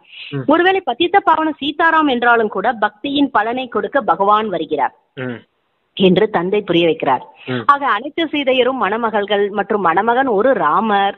அவர் அனைவருக்கும் சத்கதி கொடுப்பவர் ஆவார். இந்த அனைத்து விஷயங்களையும் தந்தை தான் புரிய வைக்கிறாரு. நாடகத்தின்படி நீங்க தான் 5000 வருடத்துக்கு பிறகு இந்த விஷயங்களை புரிந்து கொள்வீர்கள், வந்து கேட்பீர்கள். இப்போ நீங்க அனைவரும் படித்து கொண்டிருக்கிறீங்க. பள்ளிக்கூடத்துல எவ்வளவு பேர் படிக்கிறாங்க? இந்த அனைத்தும் நாடகமாக உருவாகி உள்ளது. எந்த சமயத்துல யார் படிக்கின்றனரோ, எந்த நடிப்பு நடிக்கின்றரோ, அதே நடிப்பு மீண்டும் பிறகு கல்பத்துக்கு பின்னும் அதே போலத்தான் நடக்கும். சரியாக 5000 வருடத்துக்கு பிறகு மீண்டும் படிப்பீர்கள். இந்த நாடகம் அனாதியா உருவாகியுள்ளது. எதை பார்த்தாலும் வினாடிக்கு வினாடி புதியதாக தென்படும். சக்கரம் சுற்றியபடிதான் இருக்கும். புதிய புதிய விஷயங்களை நீங்கள் பார்த்தபடிதான் இருப்பீங்க. இந்த 5000 வருடங்களோட நாடகம் நடந்து கொண்டு இருப்பதை போல இப்போது நீங்கள் அறிவீர்கள். இது மிகவும் விரிவானது ஆகும். முக்கியமான விஷயம் புரிய வைக்கப்படுது. பரமாத்மா சர்வ வியாபி கிடையாது என்று சொல்வது இந்த விஷயங்கள் தான் பாபா சொல்றாரு. நான் சர்வ வியாபி அல்ல என்று தந்தை புரிய வைக்கிறார். தந்தை தனது படைப்போட முதலிடை கடையோட அறிமுகத்தை கொடுக்கிறாரு. தந்தை ஒவ்வொரு கல்பமும் நமக்கு ஆசி கொடுக்க வந்திருக்கிறார் என்பதை நீங்கள் அறிவீர்கள். பிரம்மாவின் மூலம் ஸ்தாபனை என்று பாடலும் இருக்கு. இதில் ஞானம் மிகவும் முக்கியமானது. இதில் ஞானம் நன்றாக உள்ளதுதானே. விராட ரூபத்தோட அர்த்தம் கண்டிப்பா இருக்கும் அல்லவா? நான் தந்தையை தவிர ஒருபோதும் யாரும் இதை புரிய வைக்கவே முடியாது. படங்கள் நிறைய உள்ளது, ஆனா ஒன்றை பற்றியும் கூட ஞானம் யாரிடம் இல்லை. படம் இருக்கு, ஆனா ஒன்றை பற்றி கூட ஞானம் தெரியாது. உயர்ந்தவர் சிவபாபா மட்டுமே. அவருடைய சித்திரமும் இருக்கிறது, ஆனா யாருக்குமே அவரை பற்றி தெரியவே இல்லை. நல்லது. பிறகு சூட்சம வதனம் இருக்கு, அதனை விடுங்கள், அது தேவையே இல்லை. இங்கே சாகார உலகம் உள்ள வரலாறு புவியலை புரிந்து கொள்ள வேண்டும். அது காட்சிகளோட விஷயமாகும். இங்கே இவருக்குள் தந்தை அமர்ந்து புரிய வைப்பது போல சூட்சம வதனத்தில் கர்மாதி சரீரத்தில் அமர்ந்து இவருடன் பிரம்மாவுடன் சந்திக்கிறார் அல்லது பேசுகிறார். பாருங்க, சூட்சம வதனன்றது ஒரு விஷயமே இல்லை அப்படின்ட்டாரு. அங்க என்ன செய்யறாங்க அப்படிங்கறதையும் சொல்றாரு பாருங்க. சிவபாபா பிரம்மா உடம்புல அந்த கர்மாதீத்த நடந்த சரீரத்துல வந்து குழந்தைகளை எமர்ஜ் பண்ணி பேசுறாரு. அவ்வளவுதான் விஷயங்க. அந்த அவ்யத்தவாணி பிரம்மா பாபாவும் சிவபாபாவும் வந்து குல்சார்தாதி உடம்புல சாக்காரத்திலயும் வந்து பேசுறாங்க. அது வேற விஷயம். ஆனா சூட்சம வதனத்துக்கு இங்க இருந்து போறாங்க இல்லையா, அத சொல்றாரு அப்பா. சூட்சம வதனம் ஒரு உலகம் இருக்குது இல்லையா, அந்த விஷயங்களை பத்தி அப்பா அடுத்தவங்களுக்கு புரிய வைக்கிறதுக்காக சொல்றாரு. அங்க என்ன விஷயம் நடக்குது? பிரம்மா பாபா கர்மாதீத்த நிலையில இருக்கக்கூடிய சரீரத்துல சிவபாபா வந்து குழந்தைங்களை எமர்ஜ் பண்ணி பேசுறாரு. அவ்வளவுதான் விஷயங்க. சிவபாபா தான் எமர்ஜ் பண்ணி குழந்தைங்களை எமர்ஜ் பண்ணி பேசுறாரு. இந்த டிரான்ஸ் மெசேஞ்சரா இருக்கட்டும், அட்வான்ஸ் பார்ட்ல போனவங்களா இருக்கட்டும், எல்லாரும் யார் எமர்ஜ் பண்ணுவா? சிவபாபா தான் எமர்ஜ் பண்ணுவார். புரிஞ்சுதா உங்களுக்கு அந்த விஷயம்? அப்ப சிவபாபா வந்து பிரம்மா பாபாவும் டிஸ்கஸ் பண்ற இடம், அது பேசிப்பாங்க இந்த மாதிரி பசங்க முயற்சி பண்றாங்க குழந்தைங்க அப்படின்னு. அதுக்காக சங்கமயுக நேரத்துல மட்டும் உருவாகப்பட்ட ஒரு உலகம் தான் சூட்சுமவாதனம். அதான் அந்த விஷயம். இது நம்ம எப்படி பிரதர் பேசிட்டு இருக்கோம், சாதாரணமா பாபா வாணியை டிஸ்கஸ் பண்ற மாதிரி அவங்க டிஸ்கஸ் பண்ணிட்டு இருப்பாங்க. ஆமா, அவங்க ஏதாவது அந்த உலக காரியத்துக்கு ஏதாவது டிஸ்கஸ் பண்ணிட்டு இருப்பாங்க. அந்த மாதிரி விஷயங்கள் நடக்கக்கூடிய யுகம், அதுவும் ஒரு காட்சி உலகம் தான் அப்படிங்கறத சொல்றாரு. அப்படி ஒரு உலகம் இருக்குது, அவ்வளவுதான் தெரிஞ்சுக்கோங்க. அதுல ரொம்ப பெரிய விஷயங்கள்லாம் கிடையாது. சாக்கார உலகத்தை பத்தின இவ்வளவு கதை இருக்கு பாத்தீங்கன்னா, முதலீடு கடை ஞானம் அதெல்லாம் இருக்குது, அதெல்லாம் சூட்சுமவாதனத்துக்கு கிடையாது. அப்ப நம்ம அடிக்கடி அங்க போக வேண்டாம், போயிட்டு நேரத்தை வேஸ்ட் பண்ண கூடாது, கற்பனை பண்ணிட்டு இருக்க கூடாது. ஆனா சும்மா போய் பாக்கணும்னா போய் பாத்துட்டு அவ்வளவுதான், சும்மா ஒரு டைம் பாஸ்க்கு அப்படி சொல்லிட்டு போயிட்டு வரலாம், அப்படி வச்சுக்கலாம். பிரம்ம முகத்தை ஏதாவது கேட்கணும் வைக்கணும்னா சும்மா ஒரு டைம் பாஸ்க்கு அப்படி ஒரு உலகம் இருக்குன்றது தெரிஞ்சுக்கிட்டா போதும். சங்கம யுகத்துல நம்ம என்ன செய்யறோம், என்ன காரியம் செய்யறோம் அப்படின்றத தெரிஞ்சுக்கிட்டா அதுல போய் உட்காந்து கற்பனை பண்ணிட்டு ஆராய்ச்சி பண்ணிட்டு இருக்க வேண்டிய அவசியம் எல்லாம் கிடையாது. தேவைப்பட்டா குழந்தைங்களை பாபாவை எமர்ஜ் பண்ணுவாரு, அவ்வளவுதான் காரியமே தவிர நாமெல்லாம் அங்க போயிட்டு டைம் வேஸ்ட் பண்ணிக்கிட்டு இருக்க கூடாது. உங்களுக்கு வேலை நிராகார உலகத்துக்கும் சாக்கார உலகத்துக்கும் தான் இடையில தான். நிராகார உலகத்துல பாபா சிவ பாபா இருக்காரு, அங்க போய் உட்காந்து நினைவு செஞ்சீங்கன்னா பாவ கர்மங்களாலையும் தூய்மையாக்கப்படுவீங்க. சரியா, அங்க வாங்கின சக்தியை இந்த முழு உலகத்துக்கும் கீழே வந்து கொடுக்கணும், அதுவும் இருக்கு. கூடவே அந்த சக்தியின் அடிப்படையில இங்க உலக நாடகத்துல மனிதர்களோட பார்ட் பண்ண வேண்டியது இருக்குது. இங்க அசுர குணங்கள் நிரம்பிய மனிதர்கள் இருப்பாங்க, பாபாவுடைய தொடர்புல நம்ம இருக்கிறதுனால நம்ம தெய்வீக குணங்கள் நடத்தைய வெளிப்படுத்தி இங்கேயே நம்ம தயாராகணும் அப்படிங்கறத சொல்ற. தெய்வீக குணங்கள் நடத்தை, அசுர குணங்கள் இருந்து தெய்வீக நடத்தை, தெய்வீக குணங்கள் தயாராகும் போதுதான் இந்த முழு உலகமும் விநாசமாகும் அப்படிங்கறத சொல்ற. இவ்வளவு விஷயங்களும் யாருக்கு சொல்லிட்டு இருக்காரு, ஆத்மாக்களான சாலி கிராமத்துக்கு சொல்லிட்டு இருக்காரு. பதித்த பாவன, ஆமா, அந்த இதுக்கு முந்தின பேராகிராஃப்ல பதித்த பாவன சீதாராமன் சொல்றாங்க. ஆனா சீதைகள் யாரு, ஆத்மாக்களான நீங்க தான். அந்த சாலி கிராமம் சொன்னாலே ஆத்மாக்களான நம்மள நாம தான் மணமகள்கள், சீதைகள். மணமகன் ஒருத்தர் தான், உலகத்துல வாழக்கூடிய எல்லா ஆத்மாக்களுமே ஆத்ம சீதைகள் அப்படிங்கிறாரு. ஆனா ஒரே ஒரு ராமர் தான் ஆத்ம ராமன், பரமாத்மா மட்டுமே அப்படிங்கிறாரு. அவரைதான் சிவன்னு சொல்றாங்க. அவர் தான் உங்களுக்கு இந்த முதல் இடைக்கடை ஞானத்தை சொல்லி வந்துட்டு இருக்காரு. இது 5000 வருஷத்துக்கு ஒரு முறை திருப்பி திருப்பி ரிப்பீட் ஆயிட்டே இருக்கும். இந்த விஷயத்த நல்லா இதுல புரிஞ்சுக்கோங்க அப்படிங்கிறாரு ஃபர்ஸ்ட் பேராகிராஃப்ல. அதுக்கு முதல் பேராகிராஃப்ல எல்லாருமே இந்த ராவண ராஜ்யத்துல மாட்டிட்டு இருக்கீங்க, அதனாலதான் ராமாயணத்துல கூட சீதை ராவணனுடைய ராஜ்யத்துக்குள்ள மாட்டிட்டு இருக்க மாதிரி காமிச்சிருக்காங்க. இப்ப அந்த ராவண ராஜ்யத்துல இருந்து உங்களை விடுவிக்கிறதுக்கு தான் ஆத்மா ராவணனான தந்தை வந்து உங்களுக்கு இந்த ஞானத்தை கொடுத்து இந்த ராவணன்ட்டு இருந்து உங்களை விடுவிக்கிறேன் அப்படிங்கிறாரு. இதெல்லாம் கூட இவ்வளவு சூப்பரா எழுதியிருக்காங்க கதை கூட. அந்த கதையை வச்சுதான் நம்ம ஞானத்தையும் புரிஞ்சுக்கணும், ஞானத்தை வச்சு கதையும் புரிஞ்சுக்கலாம், எப்படி இருந்தாலும் எடுத்துக்கலாம் இல்லையா? ஓகே, சரிங்க பிரதர். பிரதர், நம்ம வந்து அப்போ இங்க சாகார இந்த உலகத்துலதான் நம்ம நிறைய நேரம் பார்ட் பண்றோம், கரெக்டா? ஆமா, எந்த இடத்துல நாம குறிப்பா தேவ ஆத்மாக்கள் சாக்கார உலகத்துல அதிக நேரம் பார்ட் பண்றோம். ஏன்னா அந்த கர்மங்கள் இங்கதான் செய்யணும், உடனே போன உடனேயும் நம்ம வந்துருவோம், சத்தியவத்து வந்துருவோம்.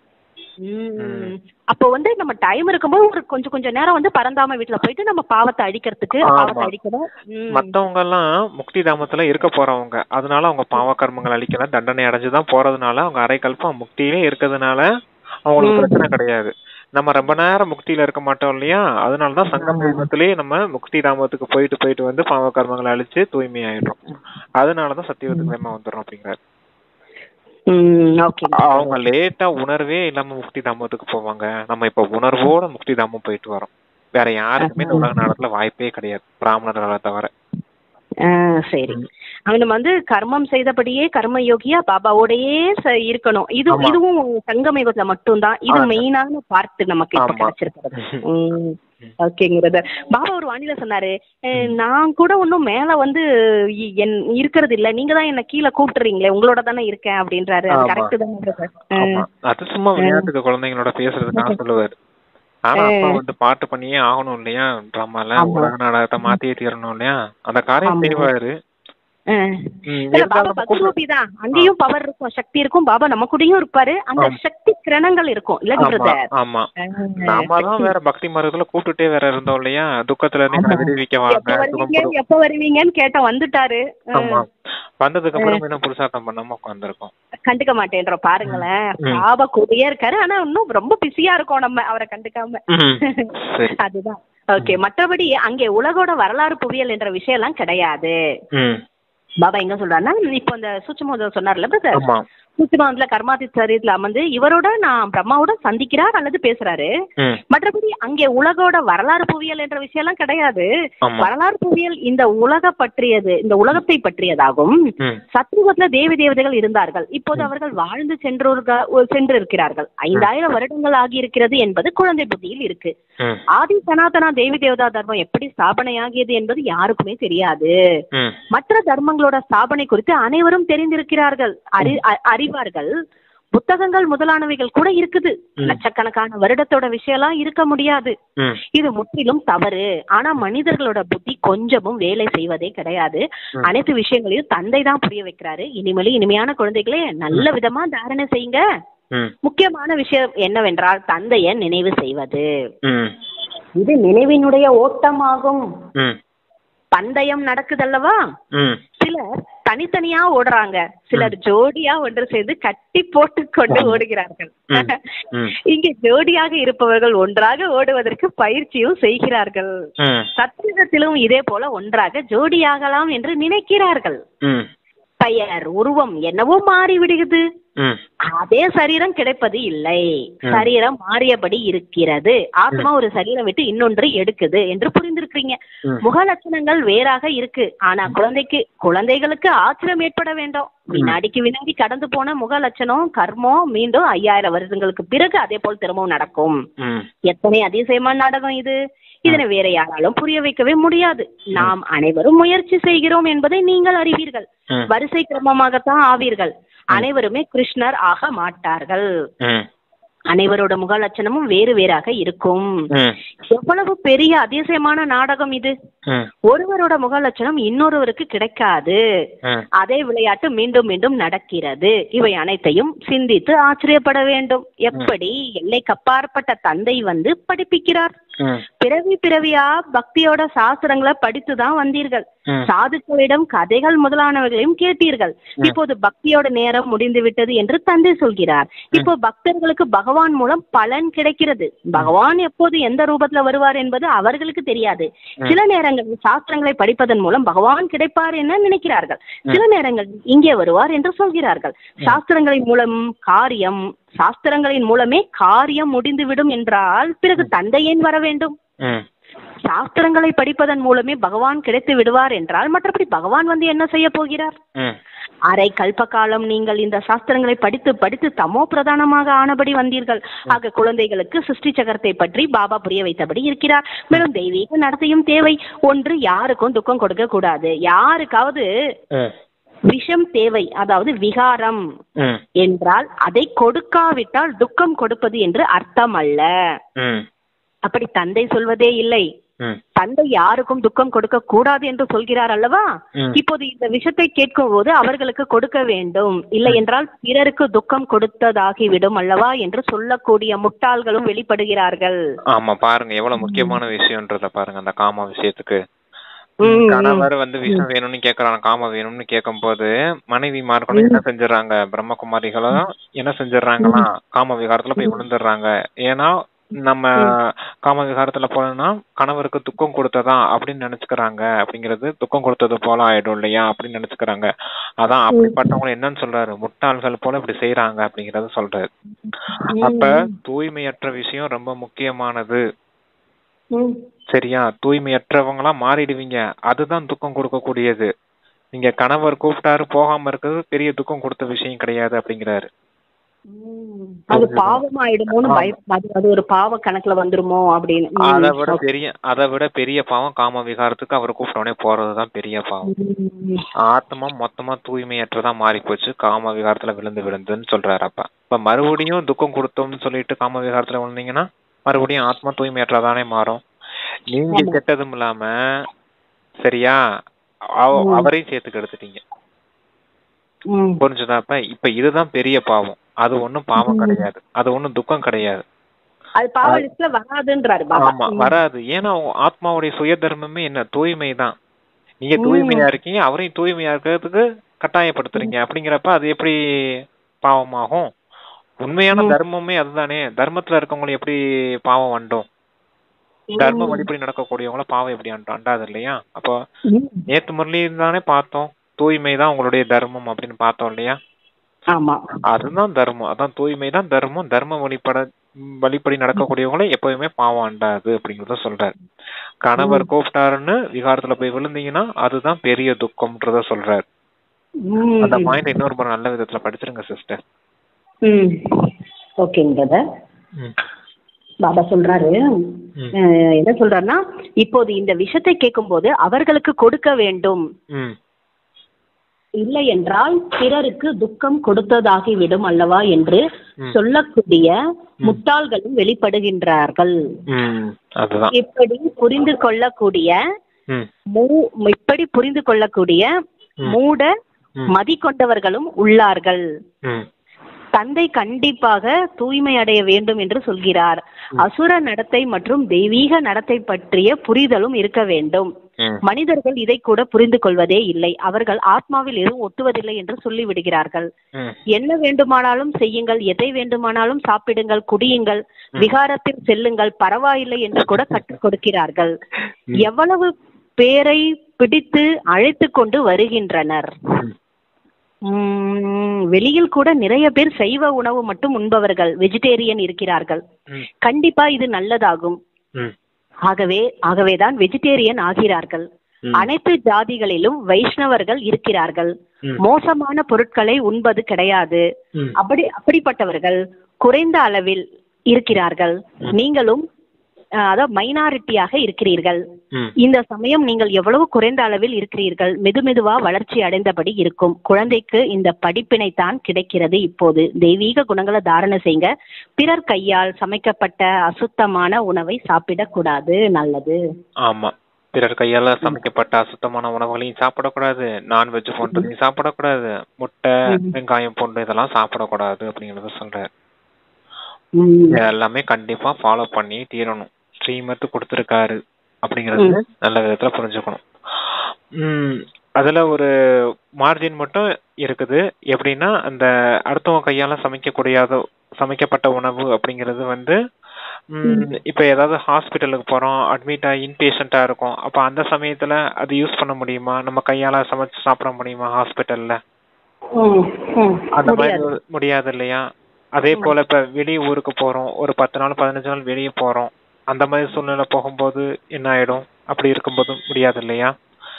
அப்ப இந்த சூழ்நிலை எல்லாம் ஃபீல் பண்ணிட்டு இருக்க கூடாது. நம்மளால கையில சமைச்சு சாப்பிட்ட உணவு தானே அப்பா ஸ்ரீமத்தா கொடுத்திருக்காரு. அப்ப இந்த சமயத்துல நம்ம என்ன காரியம் செய்ய முடியும் அப்படிங்கறதெல்லாம் யோசிச்சுட்டு இருக்க முடியாது. அதுக்காக அந்த ஒரு நாள் வெளியே போறோம் அப்படின்னா ஒரு நாளுக்கான தேவையான உணவுகளை சமைச்சு எடுத்துட்டு போக முடியும். அடுத்த நாள்ல இருந்து என்ன செய்ய முடியும்? சைவ உணவு தான் சாப்பிடணும். வெங்காயம் போன்று சேர்க்காத உணவுகளை சாப்பிடணும். அந்த மாதிரி வச்சுக்கோங்க ஸ்ரீமத். அது ஒரு சின்ன மார்ஜின் மட்டும் இருக்கு அந்த இடத்துல. ஓகே சார், அவ்வளவுதான். அந்த மார்ஜின் மட்டும் கவனம் கொடுத்துக்கோங்க. ஆனா அந்த நேரத்துல குற்ற உணர்ச்சி ஃபீல் பண்ணிட்டு பச்சாத்தாபப்பட்டு இருக்க கூடாது இல்லையா? அப்ப அந்த நினைவு புருஷார்த்தத்தை விட்டுருவோம் பச்சாத்தாபப்பட ஆரம்பிச்சிட்டோம்னா. அதனால குறிப்பிட்ட நேரத்துல மட்டும் அந்த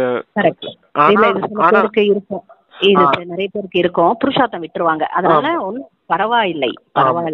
ஆமா, என்ன விஷயம் உண்மையிலே பாவ கர்மங்களை அழிக்கணும், அதுக்கு தந்தையை நினைவு செய்துட்டே இருக்கணும். சாப்பிடறதுக்கு முன்னாடி அந்த உணவுக்கு என்ன செய்யணும்? திருஷ்டி கொடுத்துட்டு சாப்பிடணும். அப்பாவுடைய நினைவுலயே சாப்பிட்டீங்கன்னா தோஷம் ஒட்டாது. இதுக்குதான் சொல்லுவாங்க ஆபத்துக்கு பாவம் இல்லை அப்படின்னு. நமக்கே தெரியும் இல்லையா, இந்த சமயம் வேற எந்த சூழ்நிலையும் நமக்கு கிடைக்கல அப்படின்னு. நம்ம தெரிஞ்சுக்கிட்டே நம்மளுடைய சோம்பேறித்தனத்தால அடுத்தவங்க கிட்ட வாங்கி சாப்பிடுறது, அடுத்தவங்க கையால சமைச்ச உணவை சாப்பிடுறது தப்பு. அதை மட்டும் இதுல புரிஞ்சுக்கணும். இல்ல சில நேரத்துல யாரா இருந்தாலும் சரிதான். ஆமா ஆமா இல்ல வீட்லயே சிலர் உடம்பு சரியில்லாம இருப்பாங்க, பிரம்மகுமாரிஸா இருப்பாங்க. அவங்களால சமைக்க முடியாது, சமைக்கிறதுக்கு அலோவ் பண்ணவும் மாட்டாங்க அவங்கள. அந்த மாதிரி சூழ்நிலையில கூட வீட்டுல இருக்கவங்க கையால சமைச்ச உணவை சாப்பிடலாம். இருந்தாலும் திருஷ்டி கொடுத்துட்டு தான் சாப்பிடணும். அந்த விஷயத்த ஞாபகம் வச்சுக்கோங்க. சில ஒவ்வொருத்தவங்களுக்கும் ஒவ்வொரு மாதிரி அந்த உணவு விஷயத்துல மட்டும் மார்ஜின்ஸ் இருக்குது. அதை மட்டும் அப்பா சொல்லுவாரு. அப்பா சொல்லுவார், வானிலை சொல்லுவார். புரிஞ்சுக்கிட்டா போதும். அடுத்தவங்க கையால உணவு சாப்பிடக்கூடாது அப்படிங்கிறது ஸ்ரீமத். ஆனா ஒவ்வொருத்தவங்களுடைய கணக்கு விளக்கம் ஒவ்வொரு மாதிரி இருக்கும். அதனால அதுக்கேத்த மாதிரி மார்ஜின் கொடுத்து அதை அனுசரிச்சு நடந்துக்கோங்க. ஆனா கண்டிப்பா முடிஞ்சவங்களால ஃபாலோ பண்ணியே ஆகணும். அதுதான். அம்மா கையால சாப்பிடலாமா? அம்மா கையாலையும் அம்மாவையும் சொல்லணும், அப்பாவுடைய நினைவுல இருந்து சமைச்சு கொடு, அப்படின்னா நிறைய சக்தி கிடைக்குமா அப்படின்னு சொல்லணும். அப்படின்னா வீட்டுல இருக்கவங்க எல்லாரும் ஆரோக்கியமா இருப்பாங்க அப்படின்றத சொல்லணும். அம்மாவால செய்வாங்களா செய்ய மாட்டாங்களான்னு தெரியாது. சில பேர் செய்யலன்னா நம்ம திருஷ்டி கொடுத்துட்டு சாப்பிடணும். வேற என்ன செய்ய முடியும்? அதுதான் அந்த மாதிரி சூழ்நிலை இருக்குது இல்லையா? அதான் அந்த மார்ஜின்ஸ் இருக்கு இல்லையா, அதை பாத்துக்கிடணும் அப்படிங்கிறேன். தாரணை சொல்லலாமா? அடுத்து தனது சார்ட்ட பதிவேடு பார்க்க வேண்டும். நான் ஸ்ரீமத்துக்கு மாறா நடப்பதில்லை தானே. அதாவது பாபா வந்து சார்ட்ட பார்க்க சொல்றாரு, சார்ட்ட வைங்க சொல்றாரு. அதுல ஒண்ணு ஸ்ரீமத்துக்கு மாறா நடக்கலையான்னு பார்க்க சொல்றாரு. பொய் சொல்லவில்லையா அதை பார்க்க சொல்றாரு. யாருக்கும் கஷ்டம் கொடுப்பதில்லையா அதையும் பார்க்க சொல்றாரு. 3 பாயிண்ட் சொல்றாரு பிரதர். ஆமா, என்னன்னு மறுபடியும் சொல்லிடுங்க. ஸ்ரீமத்துக்கு மாறா நடப்பதில்லை தானே. ஆமா. பொய் சொல்வதில்லை தானே. யாருக்கும் கஷ்டம் கொடுப்பதில்லை தானே. ஆமா. தெய்வீக குணங்களை தாரணை செய்தேனா. இந்த விஷயத்தெல்லாம் நல்ல விதத்துல சார்ட் வச்சு மாத்திக்கோங்க, செக் பண்ணிக்கோங்க, சேஞ்ச் பண்ணிக்கோங்க. 2வது பாயிண்ட்ல படிப்புடன் கூடவே தெய்வீக நடத்தையும் தாரணை செய்ய வேண்டும். கண்டிப்பா தூய்மையாக வேண்டும். எந்த மோசமான பொருட்களையும் உண்ணக்கூடாது. முழுமையான வைஷ்ணவராக வேண்டும். ஓட்டப்பந்தயத்தில் ஓட வேண்டும். அந்த ஓட்டப்பந்தயத்தை பத்தி சொல்ல மாட்டோம் பாத்தீங்களா சிஸ்டர்? ஆமா. எந்த ஓட்டப்பந்தயம்னா நினைவின் ஓட்டப்பந்தயம். சாக்கார உலகத்துல இருந்து பரந்தாமத்துக்கு போகக்கூடிய அந்த நினைவின் ஓட்டப்பந்தயத்தை அப்பா சொல்றாரு. அது கணவன் மனைவி சேர்ந்திருந்து பரமாத்மா நினைவு செய்யறதுக்காக பரந்தாமத்துக்கு ஓட்டப்பந்தயம் செய்யலாம், போகலாம், வரலாம். அந்த ஓட்டப்பந்தயம் செய்யுங்க. இந்த உலகத்துல கூட எப்படி ஓட்டப்பந்தயம் வைக்கிறாங்க, ஓடுறாங்களே எல்லாரும் ஓட்டப்பந்தயம் ஓடுறாங்க. சிலர் சில இப்ப வித்தியாசமான ஓட்டப்பந்தயம் வைக்கிறாங்க. கணவன் மனைவி கட்டி போட்டுட்டுனா ஓட்டம் வைக்கிறாங்க. அந்த மாதிரி எல்லாம் விஷயங்கள் இருக்குது இல்லையா, அதான் அப்பா சொல்றாரு. அந்த மாதிரி 2 பேரும் சேர்ந்தே ஓடி சத்தியுகத்துக்கு போயிடலாம் அப்படின்னு நினைக்கிறீங்க. அந்த மாதிரியும் கிடையாது. ஏன்னா 2 பேரும் ஆத்மாக்களா இருக்கீங்க. இந்த சரீரம் போல அடுத்த பிறவிக்கு சரீரம் கிடைக்காது. அப்ப 2 பேரும் சேர்ந்து சத்தியுகத்துக்கு வேணா வர முடியும். சத்தியுகத்துல 2 பேரும் கணவன் மனைவியா வருவீங்களா அப்படிங்கறது சொல்ல முடியாது இல்லையா? அந்த விஷயம் இருக்குது. அப்ப எந்த நேரத்துல யாரு முன்னால சரீரம் விடுவா அப்படின்றது விஷயம் இருக்குது இல்லையா? அதனால ரொம்ப பற்றுனா வச்சுட்டு இருக்காதீங்க. இந்த நினைவின் ஓட்டப்பந்தயம் மட்டும் செய்துகிட்டே இருங்க அப்படிங்கறத சொல்றாரு. அந்த ஓட்டப்பந்தயத்தை உதாரணம் வச்சு இந்த ஓட்டப்பந்தயத்தை சொல்றாருப்பா. அவ்வளவுதான். இதுல கூட ரொம்ப அப்புறம் அன்பு ஆயிடும். தெய்வீக அன்பு ஆயிடுச்சுன்னா என் கூட தான். அப்புறம் பற்று வந்துரும். என்ன இருந்தாலும் அன்பு காட்டுங்க, விடுபட்டவரா இருங்க, விலகி இருங்க அப்படிங்கறத சொல்றாரு. என்ன வேணாலும் நடக்கும்ன்றாரு பாபா. Okay brother. ஓகே சூப்பரா இருக்கு வாணி. அடுத்து என்ன சொல்றாருன்னா 2வது பாயிண்ட் அது ஓட்டப்பந்தயம் சொல்லியாச்சு. வரதானதா பிரதர். இப்ப பாபாவோட கட்டளைப்படி உங்க மனதை காலியா வச்சிருக்கோம். பாபாவோட கட்டளைப்படி உங்கள் மனதை காலியா வைத்திருக்கும் வீண் மற்றும் தீய கனவுகளிலிருந்து விடுபட்டவராகுங்க. பாபாவோட கட்டளை யாதெனில் உறங்கும் போது நல்லதோ கெட்டதோ அனைத்தையும் தந்தையிடம் ஒப்படைத்து விட்டு மனதை எப்போதும் காலியாக்குங்க. பாபாவிடம் கொடுத்து விட்டு பாபாவுடன் உறங்குங்கள். தனியாக அல்ல. நீங்க தூங்கும் போது தனியா அல்லது பயனற்ற விஷயங்களை வர்ணனை செஞ்சு கொண்டே சென்றால் பயனற்ற அல்லது தவறான கனவு வரும். இதுவும் சோம்பேறித்தனம் தான். இந்த அலட்சியத்தை விட்டுவிட்டு கட்டளைகளை பின்பற்றினால் நீங்கள் பயனற்ற மற்றும் தீய கனவுலிருந்து முக்தி அடைந்து விடுவீர்கள். ஆமா, தீய கனவுகள், வீணான கனவுகள், பயனற்ற கனவுகள்ல இருந்து முக்தி அடையணுமா? இந்த விஷயத்தை கேட்டுக்கோங்க நல்லா எல்லாரும். வரதானத்துல தூங்க போறதுக்கு முன்னாடி எப்பவுமே மனசை காலியாக்கிட்டு தான் தூங்கணும். அந்த நாள் முழுக்க நல்ல விஷயம் நடந்திருக்கலாம், கெட்ட விஷயம் நடந்திருக்கலாம். எல்லாமே டிராமா படி சரியாதான் நடந்துச்சுன்னு அப்பா கிட்ட பொறுப்பு ஒப்படைச்சிருங்க. நல்லதோ கெட்டதோ எல்லாத்தையும் நீங்க பாத்துக்கோங்க பாபா, இன்னைக்கு இந்த டிராமால இப்படிலாம் பார்த்து நடந்துச்சுன்னு அப்பாட்ட சொல்லிட்டு மனசை காலியாக்கிட்டு என்ன எந்த ஒரு வீண் விஷயங்களும் இல்லாத அளவுக்கு அப்பா கிட்ட எல்லாத்தையும் ஒப்படைச்சிட்டு நிம்மதியா போய் தூங்குங்க, அமைதியா தூங்குங்க. அதுவும் கூட பாபா கூடவே தூங்குங்க அப்படிங்கிறாரு. அதுதான் மெயின். பாபா கூடயே தூங்கினீங்கன்னா அந்த தீய கனவுகள், வீணான கனவுகள், பயனற்ற கனவுல இருந்து விடுபட்டுருவீங்க, முக்தி அடைஞ்சிருவீங்க அப்படிங்கிறாரு. இல்ல இது செய்யாம ஏதாவது வீண் விஷயம் பேசிட்டு அடுத்தவங்களை பத்தி புறணை பேசிக்கிட்டு இல்ல டிவி பாத்துக்கிட்டு என்ன வேற ஏதாவது அதான் பயனற்ற விஷயம், வீணான விஷயங்கள் அதெல்லாம் பத்தி பேசிக்கிட்டு வந்து தூங்குனீங்கன்னா கனவு, தீய கனவுகள், பயனற்ற கனவுகள் அதெல்லாம் வேஸ்டா போயிடும் இல்லையா? அப்ப முக்தி இல்லாம மன உளைச்சலோட தூங்குனீங்கன்னா தூக்கமும் சரியா வராது.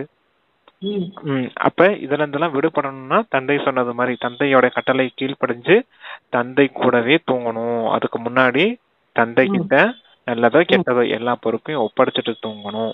அப்படி தூங்குனீங்கன்னா கண்டிப்பா இந்த தீய கனவுகள்ல இருந்து, பயனற்ற கனவுகள்ல இருந்து முக்தி அடைஞ்சிருவீங்க அப்படிங்கறத சொல்றாரு அப்பா. ஏன்னா நம்ம தூங்கும் போது அப்பாவுடைய நினைவிலே தூங்கணும்னு வச்சுக்கோங்க, அந்த தூங்கிட்டே இருக்கும்போது கூட நினைவின் கணக்குல அப்பா எழுதுறேன் அப்படின்றத சொல்றாரு. அப்ப எவ்வளவு நேரம் தூங்குறோம்? ஒரு 6 மணி நேரம் தூங்குறோம் அப்படின்னா 6 மணி நேரம் நம்ம தூங்க போறதுக்கு முன்னாடி அப்பா நினைச்சுட்டே தூங்குறோம்னா அந்த எந்திரிக்கும் போது கூட அப்பாவுடைய நினைவுல எந்திரிச்சோம்னா அப்ப நான் 6 மணி நேரம் அப்பா கூடவே இருந்திருக்கும்ன்றது அர்த்தம். அப்ப சார்ட் எப்படி ஆச்சு? 6 மணி நேர கணக்கு நினைவின் சார்ட் ஆச்சு இல்லையா? அதனாலதான் அப்பா சொல்றாரு தூக்கத்திலேயே பாபாவோட நினைவே தான் இருக்கும். பாபா கூடவே ஆமா தூங்குறது மாதிரி, பாபா மடியிலேயே படுத்து தூங்குறது மாதிரி அந்த ஃபீல்லாம் இருக்கும் இல்லையா? அப்ப என்ன அர்த்தம்? பாபா நினைவுலயே இருந்தன்ற கணக்குலதான் அப்பா எழுதுவார் நமக்கு. அந்த மாதிரி பொறுப்பை ஒப்படைக்காம வேற எதையாவது நினைச்சுக்கிட்டு வீணான விஷயத்த, பயனற்ற விஷயங்களை சினிமா பார்த்துட்டு வந்து தூங்குனீங்க அப்படின்னா என்ன ஆகும்? அப்ப பாபாட்ட சொல்லிரணும், பாபா இது இங்க நடந்தது, இதெல்லாம் நடந்தது டிராமாவுல. சரி, இப்பெல்லாம் அந்த வர்ணனை செய்துட்டு எதையா பண்ணிட்டு வந்து தூங்குனீங்க அப்படின்னா என்ன ஆகும்னா அந்த படத்தை பார்த்து அததான் ஓடிக்கிட்டு இருக்கும். அப்ப அதெல்லாம் நினைவின் கணக்குல சேராது இல்லையா? அப்ப பயனற்றதா போயிடுச்சு இல்லையா? அதனாலதான் அத கூட சோம்பேறித்தனம்னு சொல்றாரு. எதை சோம்பேறித்தனம்னு சொல்றாரு? அந்த தந்தை கிட்ட ஒப்படைச்சு காலியாக்குற விஷயத்துல சோம்பேறித்தனப்படாதீங்க. இது கூட சோம்பேறித்தனம் தான். அந்த அலட்சியத்தின் காரணமாகத்தான் இந்த மாதிரி காரியங்கள் செஞ்சுட்டு இருக்கீங்க. அப்ப தந்தை கட்டளைக்கு கீழ்ப்படிந்தவராகி தந்தை சொன்னதுபடி நடந்துக்கங்க அப்படிங்கிறாரு. செஞ்சுட்டோம் ஏதோ ஒண்ணு செஞ்சா கூட அதை வந்து பச்சாத்தாபம் வருத்தப்படாம பாபாட்ட சொல்லிட்டு வந்துருங்க, ஃப்ரீ ஆயிடுங்க, அடுத்த தடவை அது செய்யக்கூடாதுன்ற ஒரு பாபா வந்து சொல்லுவாரு. அனுபவம் கிடைச்சிருச்சு இல்லையா? தெரியுது நமக்கு இது தப்புன்றது உணர வைக்கிறதுக்கு தான் டிராமா நன்மைக்கு. ஆமா, அனுபவம் கிடைச்சிருச்சு. திருப்பி அந்த அனுபவத்தின் அடிப்படையில் அடுத்த முறை அந்த தப்ப செய்யாம அதுல இருந்து விலகி இருக்கிறதுக்கு நம்ம முயற்சி செஞ்சுக்கலாம் இல்லையா? புருஷார்த்த கரெக்டா கொண்டுட்டு போயிடலாம் இல்லையா?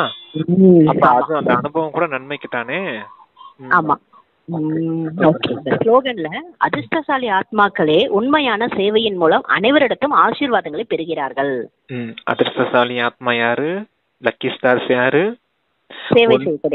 உண்மையான சேவை செய்து அடுத்தவர்களுடைய ஆசீர்வாதங்களை பெறக்கூடியவர்களே அப்படிங்கிறாரு. அப்படிப்பட்டவங்க தான் உண்மையான ஆசீர்வாதத்துக்குரியவங்க, அதிர்ஷ்டசாலி. பாபா சொன்னார்ல அதிர்ஷ்டசாலி யாருன்றது இப்ப சொல்லிட்டாரு. உண்மையான சேவை செய்யக்கூடியவங்க தான் அதிர்ஷ்டசாலி. உண்மையான சேவை செய்யும் போது என்ன கிடைக்கும்னா அடுத்தவங்களுடைய ஆசீர்வாதம் நமக்கு கிடைக்குது. ஏன்னா ஆசீர்வாதம் தான் உங்களுக்கு மிகப்பெரிய லிஃப்ட்னு சொல்லுவாரு உங்களுடைய புருஷார்த்தத்துக்கு. உங்களுடைய புருஷார்த்தத்தை தீவிரமாக்கணுமா, அடுத்தவங்க கிட்ட நிறைய ஆசீர்வாதம் வாங்க, நிறைய சேவை செஞ்சு அடுத்தவங்க கிட்ட உங்களுக்கு ஆசீர்வாதத்தை சேமிச்சுக்கோங்க. ஆசீர்வாதங்களின் கணக்குனாலதான் லிஃப்ட் வேகத்துல உங்களுடைய புருஷார்த்தத்தின் முயற்சி ஸ்பீடா இருக்கும். சீக்கிரம் அப்பா கிட்ட வந்து சேர்ந்துருவீங்க. சீக்கிரம் முக்தி, ஜீவன் முக்தி பதவி அடைஞ்சிருவீங்க. உயர்ந்த பதவி அடையணுமா, ஆசீர்வாதங்கள் கணக்க சேமிப்பு செய்யுங்க அப்படிங்கிறாரு. அப்படிப்பட்டவங்க தான் அதிர்ஷ்டசாலி ஆத்மா அப்படிங்கறதையும் சொல்லியிருக்காரு. அதையும் ஞாபகம் வச்சுக்கோங்க. Okay sister, thank you. Okay brother, Om Shanti. Thank you Shivbaba. Okay, thank you பாப்பா.